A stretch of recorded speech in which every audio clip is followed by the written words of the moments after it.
കണ്ണിന്നു കർപ്പൂരധാര ചൊരിയും കമനീയരൂപനേ,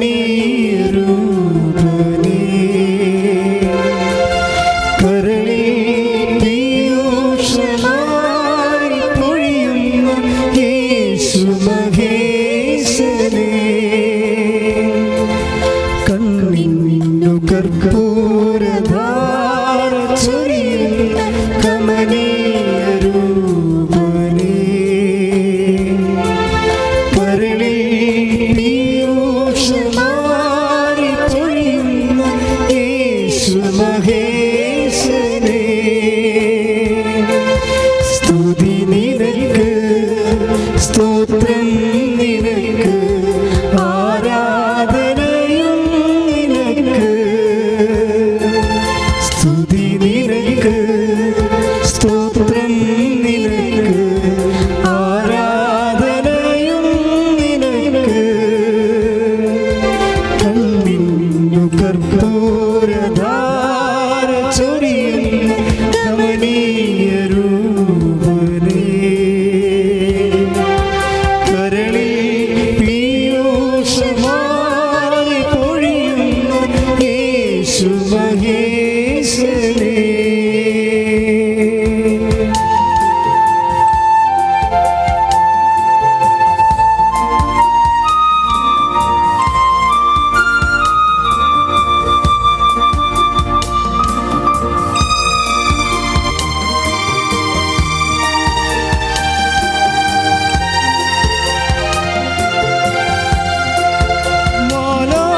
മാലാഖമാരോടു കൂടി ഞങ്ങളും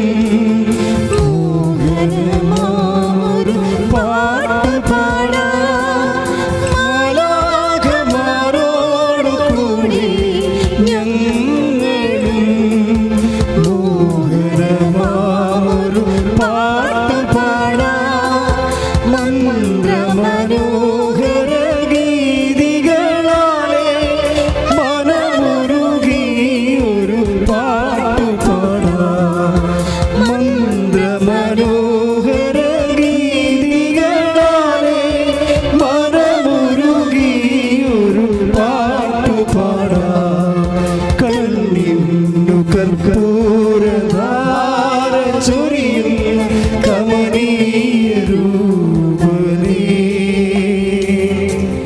കരളിൽ പീയൂഷമായി പൊഴിയുന്ന യേശു മഹേശനേ, സ്തുതി നിനക്ക്, സ്തോത്രം നിനക്ക്, ആരാധനയും നിനക്ക്, സ്തുതി നിനക്ക്, സ്തോത്രം നിനക്ക്, ആരാധനയും നിനക്ക്, കണ്ണിന്നു കർപ്പൂരധാര ചൊരിയും കമനീയരൂപനേ, കരളിൽ പീയൂഷമായി പൊഴിയുന്ന യേശു മഹേശനേ.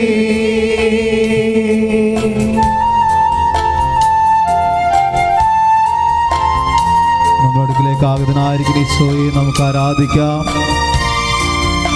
നമ്മുടെ കണ്ണിന് കാഴ്ചയേകുന്ന, ഹൃദയത്തിന് തെളിവ് നൽകുന്ന, നമ്മുടെ ജീവിതത്തെ പ്രകാശിപ്പിക്കുന്ന നല്ലവനായ ദൈവം നമ്മുടെ മുന്നിലേക്ക് ആഗതനാകുമ്പോൾ ശിരസ് നമിച്ചുകൊണ്ട് ഈശോയോടൊപ്പം സ്നേഹത്തോടെ നമുക്കും ആലപിക്കാം.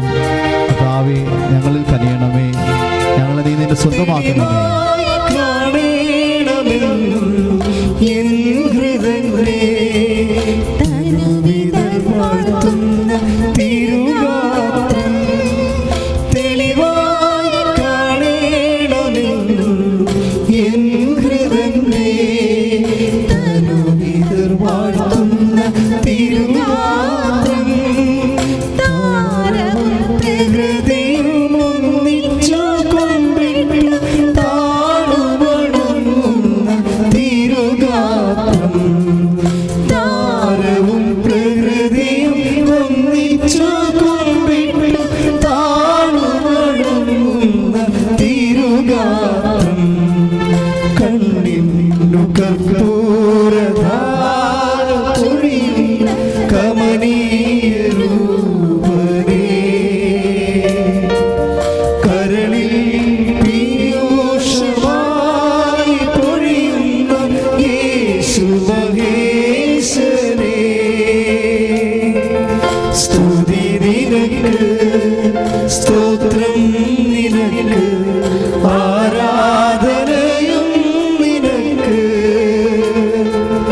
സ്തുതി നിനക്ക്, സ്തോത്രം നിനക്ക്, ആരാധനയും നിനക്ക്.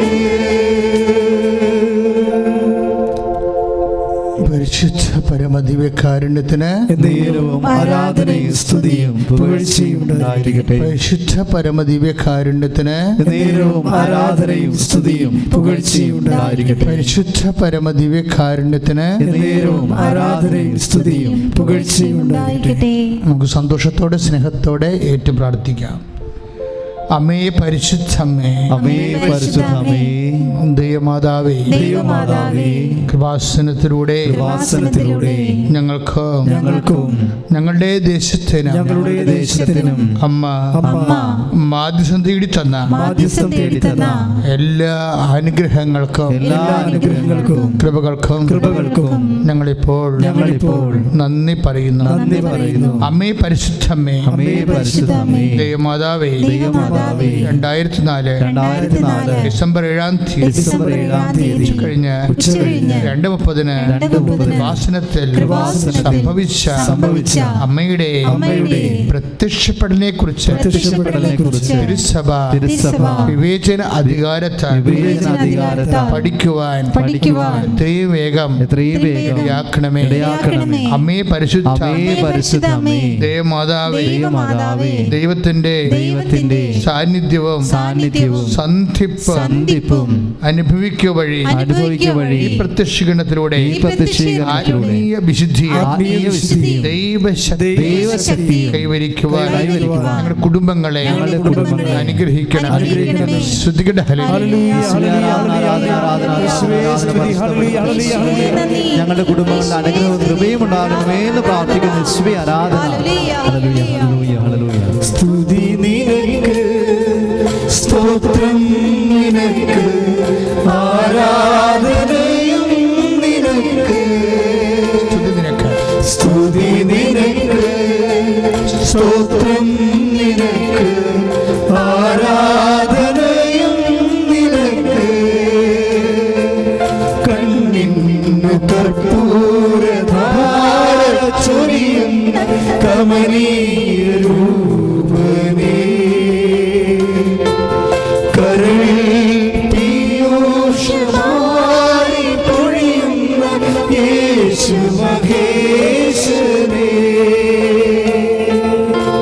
പരിശുദ്ധ പരമദിവ്യകാരുണ്യത്തിന് നേരവും ആരാധനയും സ്തുതിയും പുകഴ്ചയും ഉണ്ടായിരിക്കട്ടെ. അമ്മേ പരിശുദ്ധമ്മേ, അമ്മേ പരിശുദ്ധമേ, സ്വലോകങ്ങളുടെ രാജ്ഞിയായ അങ്ങേക്ക് ഭൗമ സംരക്ഷണത്തിനായി പ്രപഞ്ചപ്രകൃതിയെ തന്നെ സഭ പ്രതിഷ്ഠിക്കുവാൻ ഈ പ്രത്യക്ഷീകരണം വഴി ഇടയാക്കണമേ.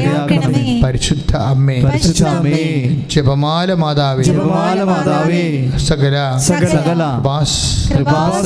പ്രാർത്ഥനകളോടും ചേർത്ത് ഞങ്ങളിപ്പോൾ പ്രാർത്ഥിക്കുന്ന ഈ കുടുംബത്തിന്റെ പ്രത്യേക നിയോഗം ഇപ്പോൾ നിങ്ങളുടെ നിയോഗം കണ്ണീരിൽ കുതിർന്ന പ്രാർത്ഥന ആവശ്യം പരിശുദ്ധ അമ്മയുടെ മധ്യസ്ഥത്തിൽ ഈശോയുടെ തിരുസന്നിധിയെ സമർപ്പിക്കുക.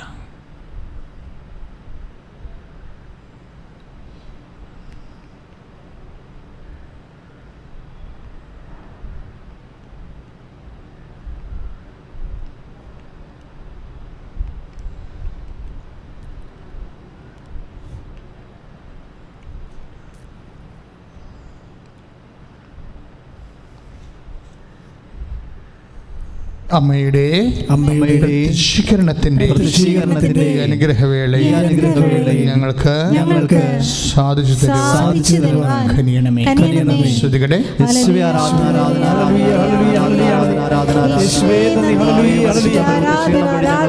എല്ലാ അനുഗ്രഹങ്ങൾക്കും നന്ദി പറയുന്നു. ഈശോയെ കൂടെ ഉണ്ടാകണമേ. നിനക്ക് സ്തോത്രം, നിനക്ക് ആരാധനയും നിനക്ക്. സ്തുതി നിനക്ക്, സ്തോത്രം നിനക്ക്, ആരാധനയും നിനക്ക്. കണ്ണിന്നു കർപ്പൂരധാര ചൊരിയും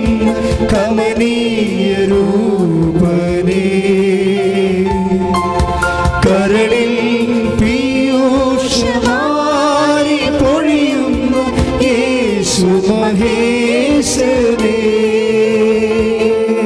പരിശുദ്ധ പരമദിവ്യകാരുണ്യത്തിന് നേരവും ആരാധനയും സ്തുതിയും പുകഴ്ചയും ഉണ്ടാകട്ടെ. എൻ്റെ പ്രിയപ്പെട്ടവരെ, നമ്മൾ ഉടമ്പടി ആരാധനയുടെ ഈ ശുശ്രൂഷയിലൂടെ എപ്പോഴും അന്വേഷിക്കുന്നത് കർത്താവിനെ എങ്ങനെ നമ്മുടെ ഹൃദയത്തിൽ അനുഭവിക്കാം.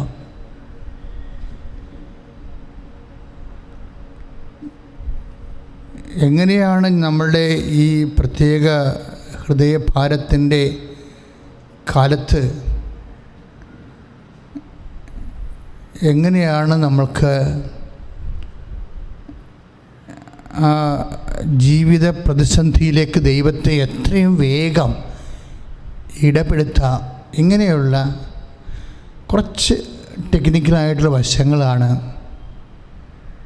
കുറച്ച് സാങ്കേതിക വിഷയങ്ങളാണ്, ആധ്യാത്മിക സാങ്കേതിക വിഷയങ്ങളെന്നാണ് ഞാനതിനെ പറയാൻ ആഗ്രഹിക്കുന്നത്. നമ്മൾ ഉടമ്പടിയിൽ അന്വേഷിക്കുന്നത് എന്താ കാരണം വെച്ച് കഴിഞ്ഞാൽ, ഉടമ്പടി തന്നെ ഒരു സാങ്കേതിക പ്രാർത്ഥനയാണ്, ടെക്നിക്കൽ പ്രെയറാണ്. നമ്മളതിൻ്റെ ആ ഉടമ്പടി പുസ്തകത്തിൻ്റെ പേര് തന്നെ ഉടമ്പടി പദ്ധതിയും പ്രയോഗവുമെന്നാണ്. കാര്യം ഇറ്റ്സ് എ പ്രോജക്റ്റ്, അത് പദ്ധതിയാണ്. ഈ പദ്ധതിയുടെ വിസിബിലിറ്റി, അതിൻ്റെ ഫലപ്രാപ്തി, ആ ഫലപ്രാപ്തിയെ സ്വാധീനിക്കുന്ന ഘടകങ്ങൾ എന്തൊക്കെയാണ്? ദൈവാനുഭവത്തിൻ്റെ ഈ മേഖലകളിൽ നമുക്ക് മുമ്പേ സഞ്ചരിച്ചവരെ അനുവർത്തിച്ചിട്ടുള്ള മെത്തേഡുകൾ, രീതിശാസ്ത്രങ്ങൾ എന്തൊക്കെയാണ്?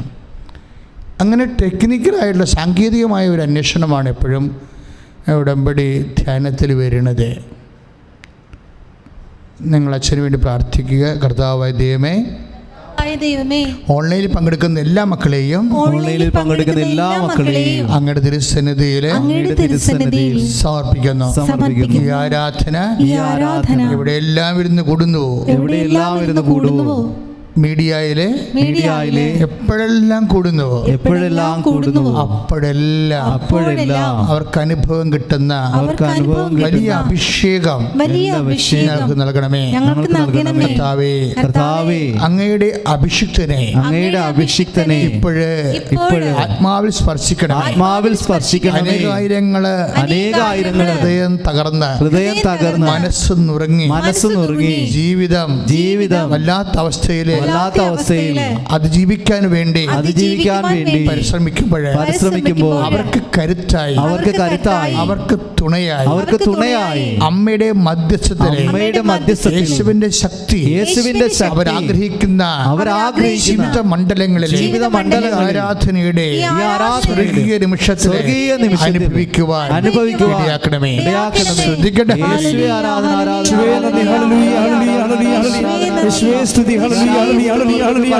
വലിയ സാന്നിധ്യം അനുഭവിക്കുവാനുള്ള കൃപ കൊടുക്കണമേ.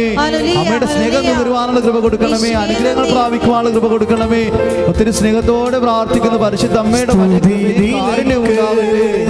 സ്തോത്രം നിനക്ക്, ആരാധനയും നിനക്ക്, സ്തുതി നിനക്ക്, സ്തോത്രം നിനക്ക്, ആരാധനയും നിനക്ക്. കണ്ണിന്നു കർപ്പൂരധാര ചൊരിയുന്ന കമനീയ രൂപനേ, കരളിൽ പീയൂഷമാരി പൊഴിയുന്ന യേശു മഹേശനേ, കണ്ണിന്നു കർപ്പൂരധാര ചൊരിയുന്ന കമനീയ രൂപനേ, കരളിൽ പീയൂഷമാരി പൊഴിയുന്ന യേശു മഹേശനേ. കഴിഞ്ഞ ദിവസങ്ങളിലെ ഒരു സാക്ഷ്യം ഞാൻ വിശദീകരിച്ചായിരുന്നു. അതായത് എനിക്കതുകൊണ്ട് ആ സാക്ഷി ടീച്ചർ, കോതമംഗലത്തെ ടീച്ചറിൻ്റെ സാക്ഷിയാണ് കഴിഞ്ഞ ആഴ്ചയിൽ ഞാൻ വിശദീകരിച്ചത്.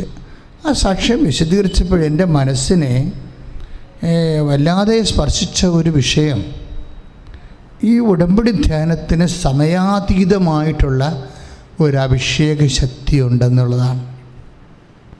ഇപ്പം നിങ്ങൾ ഇന്ന് ആഗസ്റ്റ് 31-ാം തീയതി 11:30 കൂടുന്ന ഈ ധ്യാനമില്ലേ, ഒരു പക്ഷേ നിങ്ങൾ 2025 ഏപ്രിൽ മാസം കൂടുമ്പോഴും ആ മൊബൈലിൽ നിന്ന് എടുത്തിട്ട് ആ ആരാധന കൂടുമ്പോഴും അതേ അനുഭവം ഉണ്ടാകാനുള്ള സാധ്യതയുണ്ട്. അതെന്ന് പറയാൻ കാര്യം, ഇപ്പോൾ കോതമംഗലത്തെ ടീച്ചറിൻ്റെ സാക്ഷ്യം നോക്കിയാൽ മതി, വല്ലാത്ത സാക്ഷ്യം. അത് നോക്കിയാൽ മതി. അതിപ്പോഴേ എൻ്റെ 57,000 പേരോടും ഓൾറെഡി ആ സാക്ഷ്യം കണ്ടു കഴിഞ്ഞു. ദാറ്റ് മീൻസ് ജനങ്ങൾ ആ സാക്ഷ്യം ഏറ്റെടുത്തുന്നതാണ് എൻ്റെ അർത്ഥം. ടീച്ചർ പറഞ്ഞു ഒരു കാര്യം എൻ്റെ മനസ്സിനെ എപ്പോഴും ബാധിച്ചത്, ഞാൻ ഇത് ടീച്ചറിൻ്റെ ഇടയ്ക്കൊന്നും മാത്രമല്ല, വേറെ പല ആൾക്കാരുടെ സാക്ഷ്യത്തിൽ നിന്ന് കേട്ടിട്ടുണ്ട്. ടീച്ചറിൻ്റെ ഒരു പ്രത്യേക രീതി പഴയ ഉടമ്പടി ധ്യാനങ്ങളെ കേട്ടുകൊണ്ടിരിക്കുക. അപ്പോൾ ഒരു ദിവസം ടീച്ചർ അടുക്കളയിൽ TV-യിൽ ഉടമ്പടി ധ്യാനം വെച്ചുകൊണ്ടിരിക്കുകയാണ്. അത് അടുക്കള ജോലി ചെയ്തുകൊണ്ടിരിക്കുകയാണ്. അപ്പോൾ ആരാധനയുടെ സമയമായി കഴിഞ്ഞപ്പോൾ ആരാധനയിൽ അന്ന് എനിക്ക് കിട്ടിയ ഒരു മെസ്സേജ് ഞാൻ പറയുന്നുണ്ടായിരുന്നു, അത് പ്രാർത്ഥിക്കുന്നുണ്ടായിരുന്നു. കാര്യം ആരാധന നടത്തിക്കൊണ്ടിരിക്കുമ്പോഴേ കർത്താവ് സാമ്പിൾ പോലെ കുറച്ച് സന്ദേശമൊക്കെ തരും, ദർശനമൊക്കെ തരും. അപ്പോൾ അതിൻ്റെ മനസ്സിനെ ഡിസേൺ ചെയ്ത് നോക്കിയിട്ട് ഞാൻ ഫുൾ അതിനെക്കുറിച്ച് ആന്തരികമായി കോൺഫിഡൻ്റ് ആണെങ്കിൽ ഞാൻ ഉടനെ അത് സദസ്സിനോട് പറയും. അതായത് ഇന്ന കാര്യങ്ങൾ കാണുന്നുണ്ട്, കർത്താവ് അങ്ങനെയുള്ള വിഷമം അനുഭവിക്കുന്ന വ്യക്തികളെ സ്പർശിക്കുന്നുണ്ട് എന്ന് പറയും. അപ്പോൾ ആ സമയത്ത് കണ്ടത് കൈവെള്ള വിയർക്കുന്ന ഒരു ദർശനമാണ്. കൈവെള്ള വിയർക്കുന്നത്, ഞാൻ കൈവെള്ള വിയർക്കുമ്പോൾ അറിയാലോ ഭയങ്കര കാര്യം. ഇപ്പോൾ എല്ലാം ഈ കർപ്പിക്കലെന്ന് പറഞ്ഞാലും പരീക്ഷയ്ക്ക് അതിൻ്റേതായിട്ടുള്ള ടെൻഷനുണ്ടാകും. ഇപ്പം കൈവെള്ള വിയർക്കുന്ന നല്ല കാര്യമല്ലേ, അതിനെക്കുറിച്ചത് അതിൻ്റെ വിഷമം അനുഭവിക്കാത്തവർക്കത് മനസ്സിലാകത്തില്ല. പക്ഷേ പരീക്ഷ എഴുതുന്നവരെ സംബന്ധിച്ചിടത്തോളം കൈവെള്ള വിയർക്കണത് അവരുടെ ജീവിതം തന്നെ തീരണ ഒരവസ്ഥയാണ്. കാരണം നമ്മളിങ്ങനെ കറുപ്പിച്ചുകൊണ്ടിരിക്കുന്ന സമയത്ത് കയ്യിൽ നിന്ന് വെള്ളം വിയർത്ത് ആ പേപ്പറെ വീഴും. അപ്പോഴേ കറുപ്പിക്കുന്ന സ്ഥലത്ത് വെള്ളം വിയർപ്പ് വീഴുമ്പോൾ അതോടെ കരച്ചിട്ട് വലുതാകും. അപ്പോൾ ആകപ്പാടെ അതുകൊണ്ട് കമ്പ്യൂട്ടർ ഇത് ഡിക്റ്റേറ്റ് ചെയ്യണമെങ്കിൽ ചിലപ്പോൾ നെഗറ്റീവായി പോകും. ഇങ്ങനെയുള്ള പേപ്പറെല്ലാം കമ്പ്യൂട്ടറിലെ ഡിക്റ്റേറ്റ് ചെയ്യണത്. കമ്പ്യൂട്ടറിനെ സംബന്ധിച്ചിടത്തോളം അതിന് നേരത്തെ കൊടുത്തിരിക്കുന്ന ഡേറ്റ അനുസരിച്ചാണല്ലോ ഡിക്റ്റേഷൻ വരുന്നത്. ഇപ്പോൾ ചെറിയ കുത്തിന് പകരം വലിയ കുത്താണെങ്കിൽ ചിലപ്പോൾ കമ്പ്യൂട്ടർ ഡിക്റ്റേറ്റ് ചെയ്യത്തില്ല. അപ്പോൾ എന്താ പ്രശ്നം ചെയ്ത് അത് പരീക്ഷ എഴുതുന്നവർക്ക് മഷി കൊണ്ട് പേര കൊണ്ട് എഴുതുന്നവർക്ക് ഇതിൻ്റെയൊക്കെ പ്രശ്നമാണ്. കാരണം അക്ഷരത്തിലെല്ലാം വീഴും. അപ്പം ഞാനിങ്ങനെ ഈ വിഷയത്തിന് വേണ്ടി നിങ്ങളിപ്പോൾ പ്രാർത്ഥിക്കണം. കർത്താവ് ആരെയോ ഈ മേഖലയിൽ സുഖപ്പെടുത്തുന്നതായിട്ട് തോന്നണ കൊണ്ടാണ് ഞാനിത് പറയണമെന്ന് പറഞ്ഞു. കാര്യം അത് അതായത് ഡിവൈഡ് ഓഫ് എനി ബേസ്മെൻറ്റ്, അങ്ങനെ ഒരു സാക്ഷ്യം, അങ്ങനെയാണ് ഡിസൈൻമെൻറ്റ് ഞാൻ എടുക്കുന്നത്. ഞാനിടയ്ക്കുള്ള ഡിസൈൻമെൻറ്റ് ശാസ്ത്രത്തിൽ അത് തന്നെ പറയണത്. അതായത് നമ്മളുടെ ചിന്തകൾക്ക്, നമ്മുടെ മനസ്സിൽ വരുന്ന ചിന്തകൾ അല്ലെങ്കിൽ മനസ്സിൽ വരുന്ന ദർശനങ്ങൾ, ഇതിന് ഡിവൈഡ് ഓഫ് എനി ബേസ്മെൻറ്റ്, നമ്മൾ നേരത്തെ ചിന്തിച്ചതോ ഇന്നലെ ചിന്തിച്ചതോ ഇപ്പം ചിന്തിച്ചതോ കയറാവുന്ന പ്രാർത്ഥനയിൽ ഓർത്തതോ ഒന്നുമല്ലാതെ കേവലമായിട്ട് വരും. ഒരിടത്തും തട്ടിമുട്ടാതെ കേവല സന്ദേശം വരും.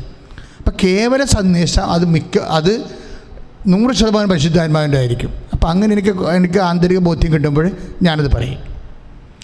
അത് പറയുമ്പോൾ നിങ്ങൾ ഓർക്കും that particular person is healing. അങ്ങനെയല്ല ധരിക്കേണ്ടത്. കർത്താവ് ഈ ആരാധനയിലുണ്ട്. ബുദ്ധിയും ബോധവും ഉള്ളവർ, പരിശുദ്ധാത്മാവിനെക്കുറിച്ച് അഭിഷേക നിലവാരത്തിലിരിക്കുന്നവർ ഉടനെ അവിടെ ഉള്ളിൽ പരിശുദ്ധാത്മാവ് പറയും, ഈ മെസ്സേജിൻ്റെ അർത്ഥം ഈ ആരാധനയെ പരിശുദ്ധാത്മാവ് ഏറ്റെടുത്തിട്ടുണ്ട്. ആരാധനകളെ ഇപ്പം നിങ്ങളൊക്കെ എല്ലാ ആരാധനകളെയും പരിശുദ്ധാത്മാവ് ഏറ്റെടുക്കട്ടില്ലെന്ന് ചോദിച്ചു കഴിഞ്ഞാൽ ഭയങ്കര ബുദ്ധിമുട്ടാണ് പറയാൻ. കാര്യം വെച്ച് കഴിഞ്ഞാൽ ചില ആരാധനകൾ യാന്ത്രിക ആരാധനകളാവും. നമ്മളത് യൂട്യൂബിൽ എന്തുമാത്രം ആരാധന കിടക്കണം, അത് കേൾക്കുമ്പോൾ അറിയാൻ പറ്റും. അത് ശ്രവണാഭിഷേകം എന്ന് പറഞ്ഞ് വേറെ വിഷയമുണ്ട്. അതായത് കർത്താവ് ഒരു വചനം പറയുമ്പോഴേ അത് ശ്രവിക്കാൻ വേണ്ടി നിങ്ങൾക്ക് പ്രത്യേക അഡീഷണൽ ഗ്രേസ് തരും. അതാണ് കേൾക്കാൻ ചെവിയുള്ളവൻ കേൾക്കട്ടെ എന്നൊക്കെ ഈശോ പറയത്തില്ലേ. ഇപ്പം മത്തായി ശ്രീകാട് സുവിശേഷമില്ലേ 13:9 കേൾക്കാൻ ചെവിയുള്ളവൻ കേൾക്കട്ടെ എന്ന് വെച്ചാൽ അതിൻ്റെ അർത്ഥം എന്താ? മത്തായി ശ്രീകാട് സുവിശേഷം 13:9 കേൾക്കാൻ ചെവിയുള്ളവൻ കേൾക്കട്ടെ. അപ്പോൾ നിങ്ങൾക്ക് എന്നാ പരിപാടി? എല്ലാത്തിനും ചെവിയില്ലേ? ചെവിയില്ലെന്നാണ് കർത്താവ് പറയണത്.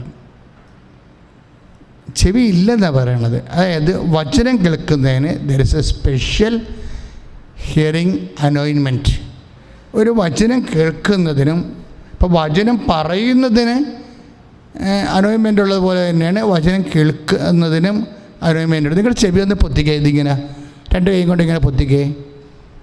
അച്ഛനോട് പറ, കർത്താവായ ദൈവമേ, അങ്ങയുടെ വചനം അങ്ങ് ആഗ്രഹിക്കുന്നത് പോലെ ഞാൻ കേൾക്കുവാനും ഗ്രഹിക്കുവാനും അതനുസരിച്ച് അങ്ങയുടെ വചനം ആദരവോടെ ആരാധനയോടെ സ്വീകരിക്കപ്പെടുവാനും എനിക്ക് ശ്രവണാഭിഷേകം നൽകണമേ.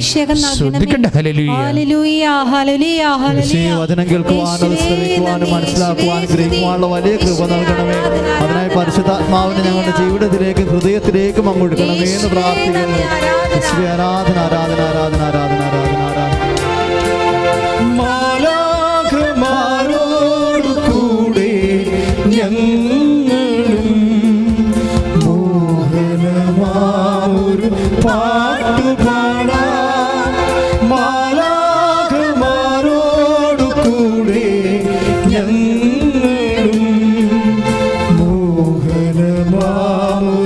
പാട്ടുപാടാം. മന്ത്രമനോഹര ഗീതികളാലേ മനമുരുകിയൊരു പാട്ടുപാടാം. മന്ത്രമനോഹര ഗീതികളാലേ മനമുരുകിയൊരു പാട്ടുപാടാം. കണ്ണിന്നു കർപ്പൂരധാര ചൊരിയുന്ന കമനീയ രൂപനേ, കരളിൽ പീയൂഷമാരി പൊഴിയുന്ന യേശു മഹേശനേ, സ്തുതി നിനക്ക്, സ്തോത്രം നിനക്ക്, ആരാധനയും നിനക്ക്, സ്തുതി നിനക്ക്, സ്തോത്രം നിനക്ക്, ആരാധനയും നിനക്ക്. പരിശുദ്ധ പരമദിവ്യകാരുണ്യത്തിന് എന്നേരവും ആരാധനയും സ്തുതിയും പുകഴ്ചയും ഉണ്ടായിരിക്കട്ടെ. എന്തിനാണ് ശ്രവണാഭിഷേകം ദൈവം കൊടുക്കുന്നത്? അഥവാ ശ്രവണാഭിഷേകം കൊടുത്തില്ലെങ്കിൽ എന്ത് സംഭവിക്കും? You will lost the discipleship.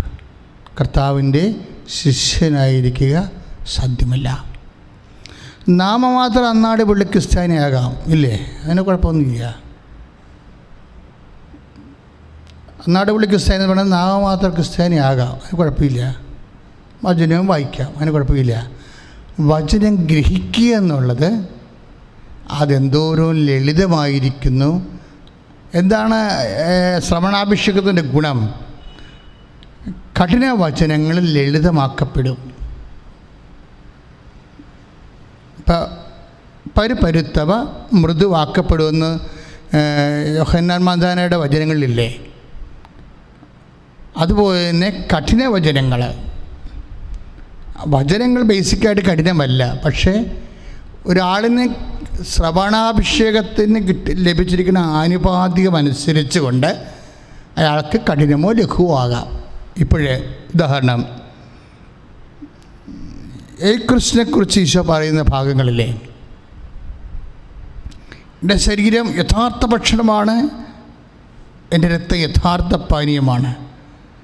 എൻ്റെ ശരീരം ഭക്ഷിക്കുന്നവൻ എന്നിലും ഞാൻ അവനിൽ വസിക്കുന്നു. സജീവനായ പിതാവാണ് എന്നെ അയച്ചത്. അതുപോലെ പിതാവ് മൂലം ഞാൻ ജീവിക്കുന്നു. അതുപോലെ എന്നെ ഭക്ഷിക്കുന്നവൻ ഞാൻ മൂലം ജീവിക്കും. പിതാക്കന്മാർ മരുഭൂമിയിൽ വെച്ച് മന്ന ഭക്ഷിച്ചു.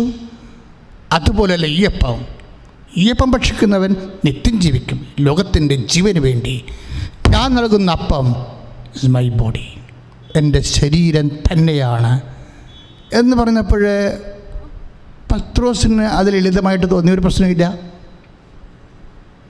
പത്രോസിന് അത് ലളിതമായിട്ട് തോന്നി, ഒരു പ്രശ്നമില്ല. മത്തായിക്ക് അത് ലളിതമായിട്ട് തോന്നി, ഒരു പ്രശ്നമില്ല. പക്ഷെ വേറെ കുറേ ആൾക്കാരോട് നിൽപ്പുണ്ടായിരുന്നു, ശിഷ്യന്മാരെന്ന വേഷവും കെട്ടിയിട്ട്. അവന്മാർ പറഞ്ഞു, നോ ദിസ് ഇസ് ഹാർഡ്, ഈ വചനം കുറേ കഠിനമാണെന്ന് പറഞ്ഞ്. അതാണ് 6:60 നമ്മൾ വായിക്കണത്. യോഹന്നാൻ്റെ സുവിശേഷം 6:60 ഈ വചനം കഠിനമാണ്. ആർക്കാണ്? അവർക്ക് മാത്രമാണ്. പത്രോസ് അവിടെ നിൽക്കുന്നുണ്ട്. അങ്ങർക്ക് ഒരു വചനം കഠിനമല്ല. എന്താ കാര്യം? അയാൾക്ക് കേൾക്കാനുള്ള ചെവി കിട്ടിയിട്ടുണ്ട്, ശ്രവണാഭിഷേകം കിട്ടിയിട്ടുണ്ട്. അപ്പോൾ വചനം ബേസിക്കായിട്ട് ലളിതമാണ്. ചില ആൾക്കാർക്ക് അത് കഠിനമായി മാറുന്നത് it is based upon there faith. അത് അവർക്ക് ലഭിച്ചിരിക്കുന്ന വിശ്വാസത്തിൻ്റെ അടിസ്ഥാനത്തിലാണ്. അവർക്ക് ലഭിച്ചിരിക്കുന്ന വിശ്വാസത്തിൻ്റെ അടിസ്ഥാനത്തിലാണ് വചനം അവർക്ക് ലളിതമോ കഠിനമോ ആകുന്നത്. ഇപ്പോഴേ ഹെബ്രായർ നമ്മൾ വായിക്കുന്നില്ലേ 4:2 ഹെബ്രായർ 4:2 എന്താ എഴുതിയിരിക്കുന്നത്? അവർ കേട്ട വചനം, ഏറ്റു പറഞ്ഞേ, അവർ കേട്ട വചനം അവർക്ക് പ്രയോജനപ്പെട്ടില്ല. കാരണം അവരതിൽ വിശ്വസിച്ചില്ല. അതാണ് പ്രശ്നം. വചനത്തിൻ്റെ അല്ല പ്രശ്നം. വചനം ലളിതമോ കഠിനമോ ആകുന്നത് നമ്മൾ അതിൽ ഇൻവെസ്റ്റ് ചെയ്തിരിക്കുന്ന വിശ്വാസത്തിൻ്റെ തോതനുസരിച്ചാണ്. എന്തുമാത്രം വിശ്വാസം. ഇപ്പം യേശു ഒരു കാര്യം പറഞ്ഞാൽ എനിക്കത് ലളിതമായിട്ട് തോന്നാൻ കാര്യം തോമാസ് ലീഗയുടെ വിശ്വാസം ഉള്ളത് കൊണ്ടാണ്. തോമാസ് ലീഗയുടെ വിശ്വാസമാണ് ഏറ്റവും ലളിതമായ വിശ്വാസം. എന്താ കാര്യം വെച്ച് കഴിഞ്ഞാൽ യേശു ഇപ്പം ലാസറിനെ ഉയർപ്പിക്കാൻ പോകുമ്പോഴേ നമ്മുടെ സ്നേഹിതനായ ലാസർ ഉറങ്ങുകയാണ് എന്ന് പറയുമ്പോൾ പത്രോസ് പറയും, ഉറങ്ങുകയാണെങ്കിൽ ഉറങ്ങട്ടെ എന്ന് പറയും. അപ്പോഴെന്താണ്? ആ വചനം പത്രോസിന് കഠിനമായി. അപ്പോൾ തോമാസ് ലീഹായ്ക്ക് ആ വചനം ലളിതമാണ്. എന്താ? ഉറങ്ങുകയാണെങ്കിൽ ഉറങ്ങട്ടെ എന്നും പറഞ്ഞുകൊണ്ട് അവനെ ഡിസ്റ്റർബ് ചെയ്യാൻ പോകണ്ട, നമ്മൾ വെറുതെ പോയി പണി മേടിക്കേണ്ട എന്ന് പറഞ്ഞുകൊണ്ട് പത്രോസ് ആ വചനം നടപ്പിൽ വരുത്തുന്നതിന് വിമുഖത കാണിച്ചുകൊണ്ട് വചനം കഠിനമായി നിൽക്കുന്നൊരു സമയമുണ്ട്. അപ്പോൾ ആ തോമാസ് ലീഹയ്ക്ക് ആ വചനം ലഘുവാണ്. എന്താണ്? തോമാസ് ലീഹ പറഞ്ഞു, കൂടിപ്പോയാൽ എന്നാ സംഭവിക്കും? മരിക്കുമായിരിക്കും.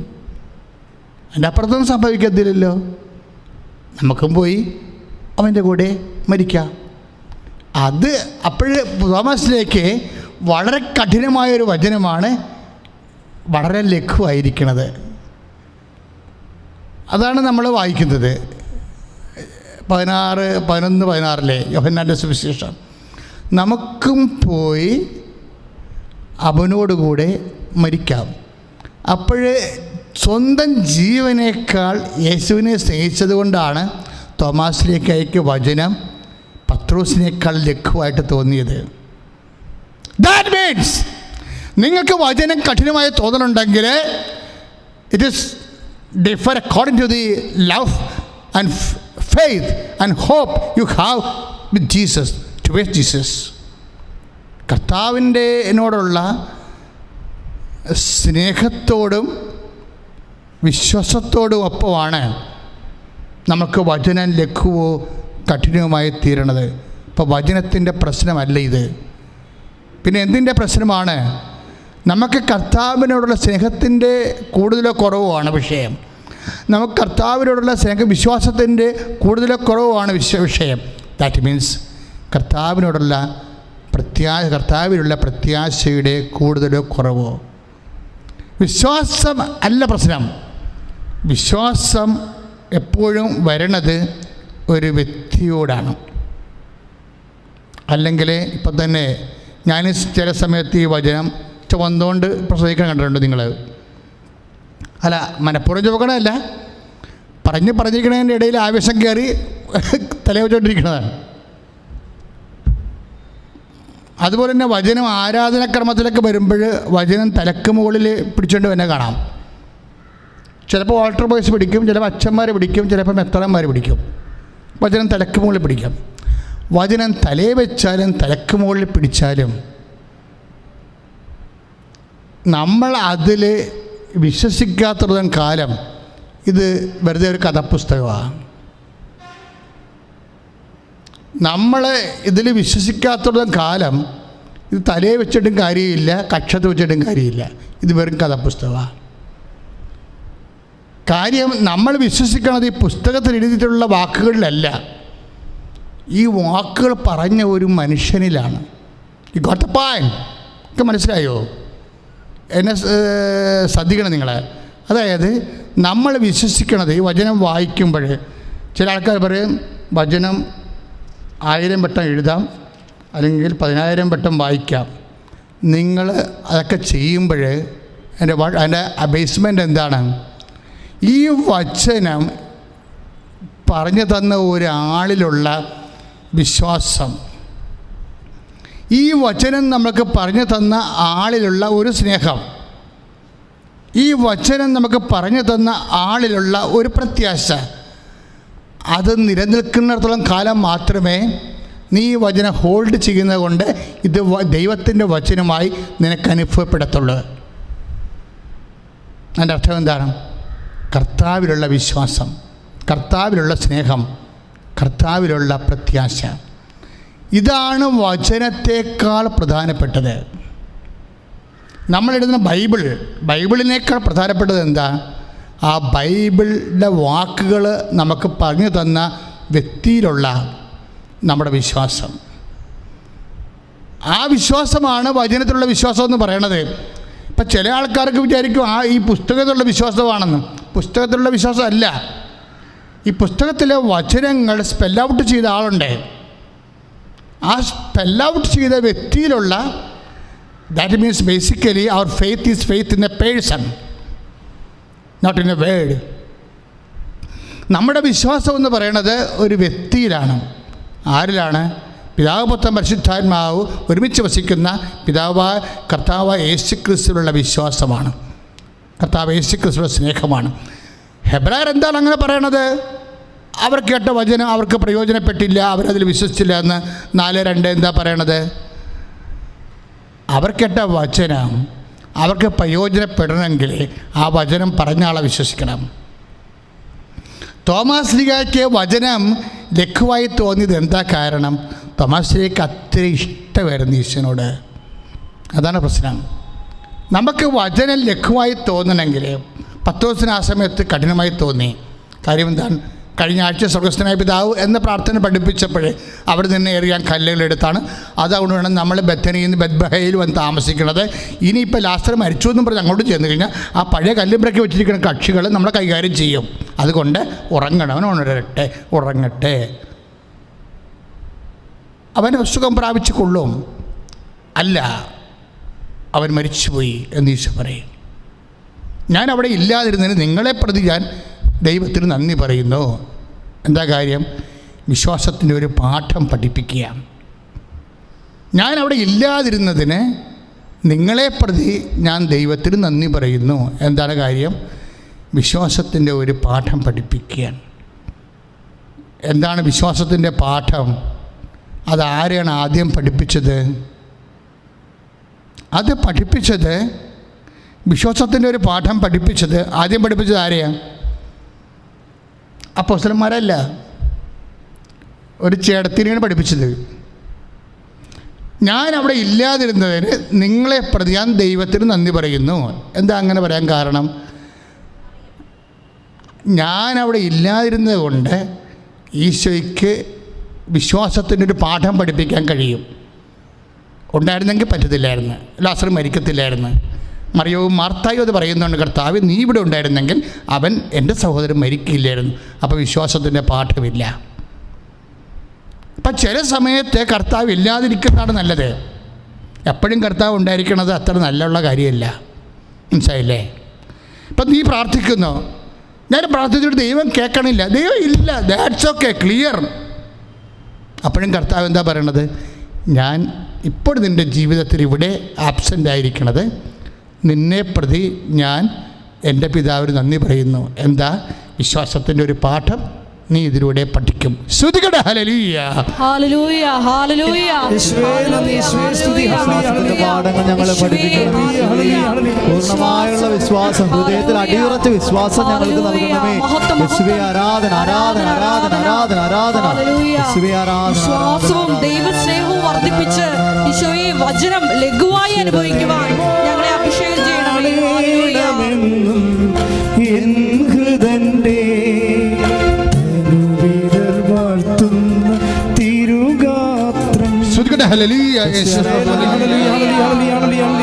യേശുവേ സ്തുതി, ഹല്ലേലൂയ, ഹല്ലേലൂയ, ഹല്ലേലൂയ, ഹല്ലേലൂയ, യേശുവേ നന്ദി, മഹത്വം, മഹത്വം, മഹത്വം, ഹല്ലേലൂയ, ഹല്ലേലൂയ, ഹല്ലേലൂയ, ഹല്ലേലൂയ, യേശുവേ ആരാധന, ആരാധന, ആരാധന, ഹല്ലേലൂയ, ഹല്ലേലൂയ, ഹല്ലേലൂയ. കാരുണ്യമേ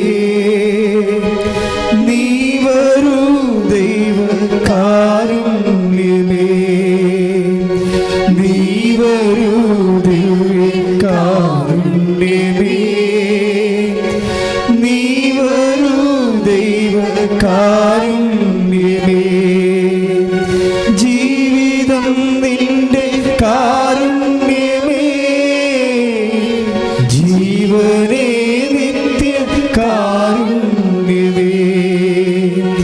ജീവിതം നിന്റെ കാരുണ്യമേ, ജീവനേ നിത്യ കാരുണ്യമേ. മലരിന്നിതളിൽ തൂമഞ്ഞു പോലെ കരതാരിലീശോ തിരുവോസ്തിയിൽ. മലരിന്നിതളിൽ തൂമഞ്ഞു പോലെ കരതാരിലീശോ തിരുവോസ്തിയിൽ. ഹൃദയം പുണരാ കൊതിയോടെ നിൽപ്പൂ, സദയം വരൂ നീ ആത്മനാഥ, സദയം വരൂ നീ ആത്മനാഥ. നീ വരൂ, ദിവ്യ കാരുണ്യമേ നീ വരൂ, ദൈവ കാരുണ്യമേ നീ വരൂ, ദിവ്യ കാരുണ്യമേ നീ വരൂ, ദൈവ കാരുണ്യമേ. പരിശുദ്ധ പരമദിവ്യ കാരുണ്യത്തിന് നേരവും ആരാധനയും സ്തുതിയും പുകഴ്ചയും ഉണ്ടായിരിക്കട്ടെ. പരിശുദ്ധ പരമദിവ്യ കാരുണ്യത്തിന് നേരവും ആരാധനയും സ്തുതിയും പുകഴ്ചയും ഉണ്ടായിരിക്കട്ടെ. പരിശുദ്ധ പരമദിവ്യ കാരുണ്യത്തിന് നേരവും ആരാധനയും സ്തുതിയും പുകഴ്ചയും ഉണ്ടായിരിക്കട്ടെ. എൻ്റെ മക്കളെ, ഈ വിഷയം വളരെ ശ്രദ്ധയോടെ കേൾക്കേണ്ടതാണ്. അതായത് ഒരേ സമയത്ത് തന്നെ പറയുന്ന വചനങ്ങൾ അതേ ഒരേ സമയം തന്നെ അടുത്ത് നിൽക്കുന്ന രണ്ട് ശിഷ്യന്മാർക്ക് രണ്ട് എക്സ്പീരിയൻസാണ്. ഒരാൾക്ക് വചനം കഠിനമാകുന്നു. അതാണ് 11:15 നമ്മൾ കാണുന്നത്. ഗുരു, ഇപ്പോൾ തന്നെ യഹൂദ നിന്നെ കല്ലെറിയാൻ പോകുന്നു, വീണ്ടും നീ അങ്ങോട്ട് പോവുകയാണോ എന്ന് ചോദിച്ചുകൊണ്ട് പിൻകാലിട്ട് നിൽക്കുന്ന പത്രോസിന് ആ വചനം കഠിനമാണ്. 6:60 അനുസരിച്ചുകൊണ്ട് കഠിനമാണ്. അപ്പോഴെ തന്നെ അത് കേട്ടുവിടുന്ന തോമസിന് ആ വചനം ലഘുവാകും. തോമസ് എന്താ പറയണത്? 11:16 നമുക്കും പോയി അവൻ്റെ കൂടെ മരിക്കാം. ദാറ്റ് മീൻസ് കൂടുതലൊരു മനുഷ്യൻ സംഭവിക്കാൻ സാധ്യതയുള്ള മരണമാണ്. മരണം പോലും സെൻറ്റ് തോമസിന് ലഘുവാണ്. അതുകൊണ്ട് കർത്താവിൻ്റെ വചനവും ലഘുവാണ്. അപ്പോൾ ഭയമാണ് വചനത്തെ കഠിനമോ ലഘുവോ ആക്കി മാറ്റുന്ന ഒന്നാമത്തെ ഘടകം. രണ്ടാമത്തെ ഘടകം എന്താണ്? സ്നേഹം. സ്നേഹമാണ് വചനത്തെ ലഘുവോ കഠിനമോ ആക്കി മാറ്റുന്ന അടുത്ത ഘടകം. ഒരു വ്യക്തി, വിശ്വാസി എപ്പോഴും ശ്രദ്ധിക്കേണ്ട കാര്യം, എന്തോ ഒരു ദൈവത്തോട് എനിക്ക് സ്നേഹമുണ്ട്,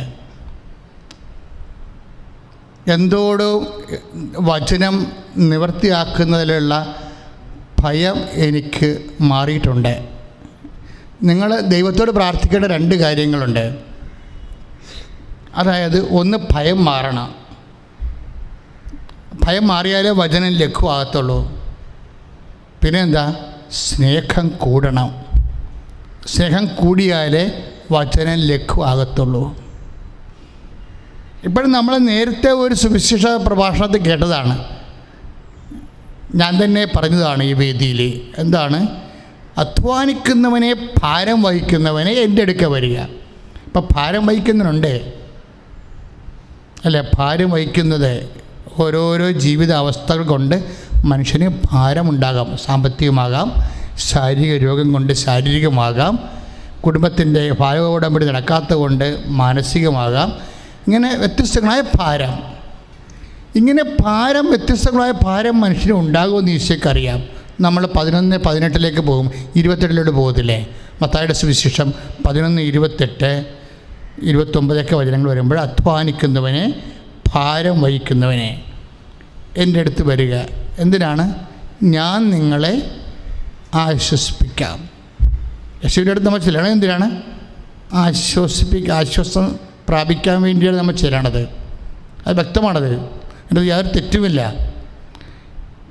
പക്ഷേ ഈ ആശ്വാസം നമ്മൾ എങ്ങനെയാണ് പ്രാപിക്കണത്? ഞാൻ ശാന്തശീലനാണ്, വിനീത ഹൃദയനാണ്. 2 കാര്യങ്ങളാണ് ഈശോ പറയണത് അല്ലേ? ശാന്തശീലൻ എന്ന് വെച്ചാൽ എനിക്ക് വ്യഗ്രതയില്ല. ഇപ്പം ഞാൻ IELTS തോറ്റു. ഇപ്പം കഴിഞ്ഞ ദിവസങ്ങളിലൊരു സാക്ഷ്യം കിടക്കണമെന്ന് വെച്ച് കഴിഞ്ഞാൽ രസകരമായ സാക്ഷ്യമാണ്. എനിക്ക് ആ കൊച്ചിൻ്റെ ഈ ദിവസങ്ങളിൽ ഇന്നലെ ഇട്ട സാക്ഷ്യമാണ്. ആ മോളുടെ ഒരു പാലായിലൊരു മോളാണ്. അവളുടെ വണ്ടി സ്കൂട്ടർ ഓടിക്കുമ്പോൾ കാറിട്ട് ചെന്നിടിച്ച്, സ്കൂട്ടർ കാറിൽ ചെന്നിടിച്ച് കൈ ഒടിഞ്ഞ് പ്ലാസ്റ്ററിട്ട്. പക്ഷേ IELTS ഡേറ്റ് എടുത്തതായിരുന്നു. അപ്പോൾ എഴുതാൻ പാടാണ്, അല്ലെങ്കിൽ കറുപ്പിക്കാൻ പാടാണ്, കൈ കണ്ണയ്ക്ക് ഒന്നും ചെയ്യാൻ പറ്റണില്ല, റീഡ് ചെയ്യാൻ പറ്റണില്ല, അങ്ങനെ കുറേ പ്രശ്നങ്ങൾ അവർക്ക്. അവർ പറയണ ഇതാണ്, എങ്കിലും അവർക്ക് ഭാരമാണത് അല്ലേ? രോഗം ഒരു ഭാരമാണ്. പക്ഷേ ഉടമ്പടി ചെയ്തതിൻ്റെ വെളിച്ചത്തിൽ, കാര്യം ഉടമ്പടി നമ്മൾ ദൈവമായിട്ടാണ് ചെയ്യണത്. അപ്പോൾ പരിശുദ്ധ അമ്മ വഴിയാണ് നമ്മൾ ഈശോയോട് ഉടമ്പടി ചെയ്തിരിക്കുന്നത്. കാരണം പുറപ്പാട് 33:14 അനുസരിച്ച് കൊണ്ട് ഉടമ്പടി ചെയ്യുന്ന വ്യക്തികളുടെ കൂടെ ദൈവം സഞ്ചരിക്കും. അപ്പോൾ ഈശോ തന്നെ പറയും, നിങ്ങൾ ന്യായാധിപന്മാരുടെ മുമ്പിൽ ഹാജരാക്കപ്പെടും. പല വിഷയങ്ങളൊക്കെ നമ്മൾ ചെയ്യേണ്ടി വരും. കോടതിയിൽ പോകേണ്ടി വരും അല്ലേ? ബാങ്കിൽ പോകേണ്ടി വരും. കാര്യം അവൻ നമുക്ക് ലോണിന് നമ്മുടെ കടങ്ങൾ ജപ്തി ചെയ്യാൻ വെക്കുമ്പോൾ നമ്മൾ 1 ടൈം സെറ്റിൽമെൻറ്റ് നമ്മുടെ വിളിക്കുമ്പോൾ 1 ടൈം സെറ്റിൽമെൻറ്റിൻ്റെ കാശ് പോലും നമ്മുടെ ഉണ്ടാകത്തില്ല. അപ്പോൾ നമ്മളവിടെ ചെല്ലുമ്പോൾ അവരിങ്ങനെ ഭയങ്കരമായിട്ടൊക്കെ അത് നാളെ അടുത്ത ആഴ്ച ലേലത്തിൽ വിൽക്കുകയാണ്, ഒന്നും പറയേണ്ട കാര്യമില്ല എന്നൊക്കെ പറഞ്ഞാൽ നമ്മളിങ്ങനെ വിഷമിച്ച് പോകും. അപ്പോൾ ഇങ്ങനെ ഓരോ സ്ഥലങ്ങളിൽ നമ്മൾ ഹാജരാക്കപ്പെടും. അപ്പോൾ ഇങ്ങനെ ഹാജരാക്കപ്പെടുന്ന സ്ഥലങ്ങളിൽ വെച്ച് പേടിക്കണ്ട എന്ന് നമ്മളോട് പറയണത് ഈശോ മാത്രമാണ്. നിങ്ങളിങ്ങനെ ഓരോ സ്ഥലങ്ങളിൽ ഹാജരാക്കപ്പെടും. കോടതി ചെല്ലും. ചിലപ്പോൾ നമ്മുടെ വക്കീലൊക്കെ ചിലപ്പോൾ വാദിച്ച് തോക്കണ കാണാം.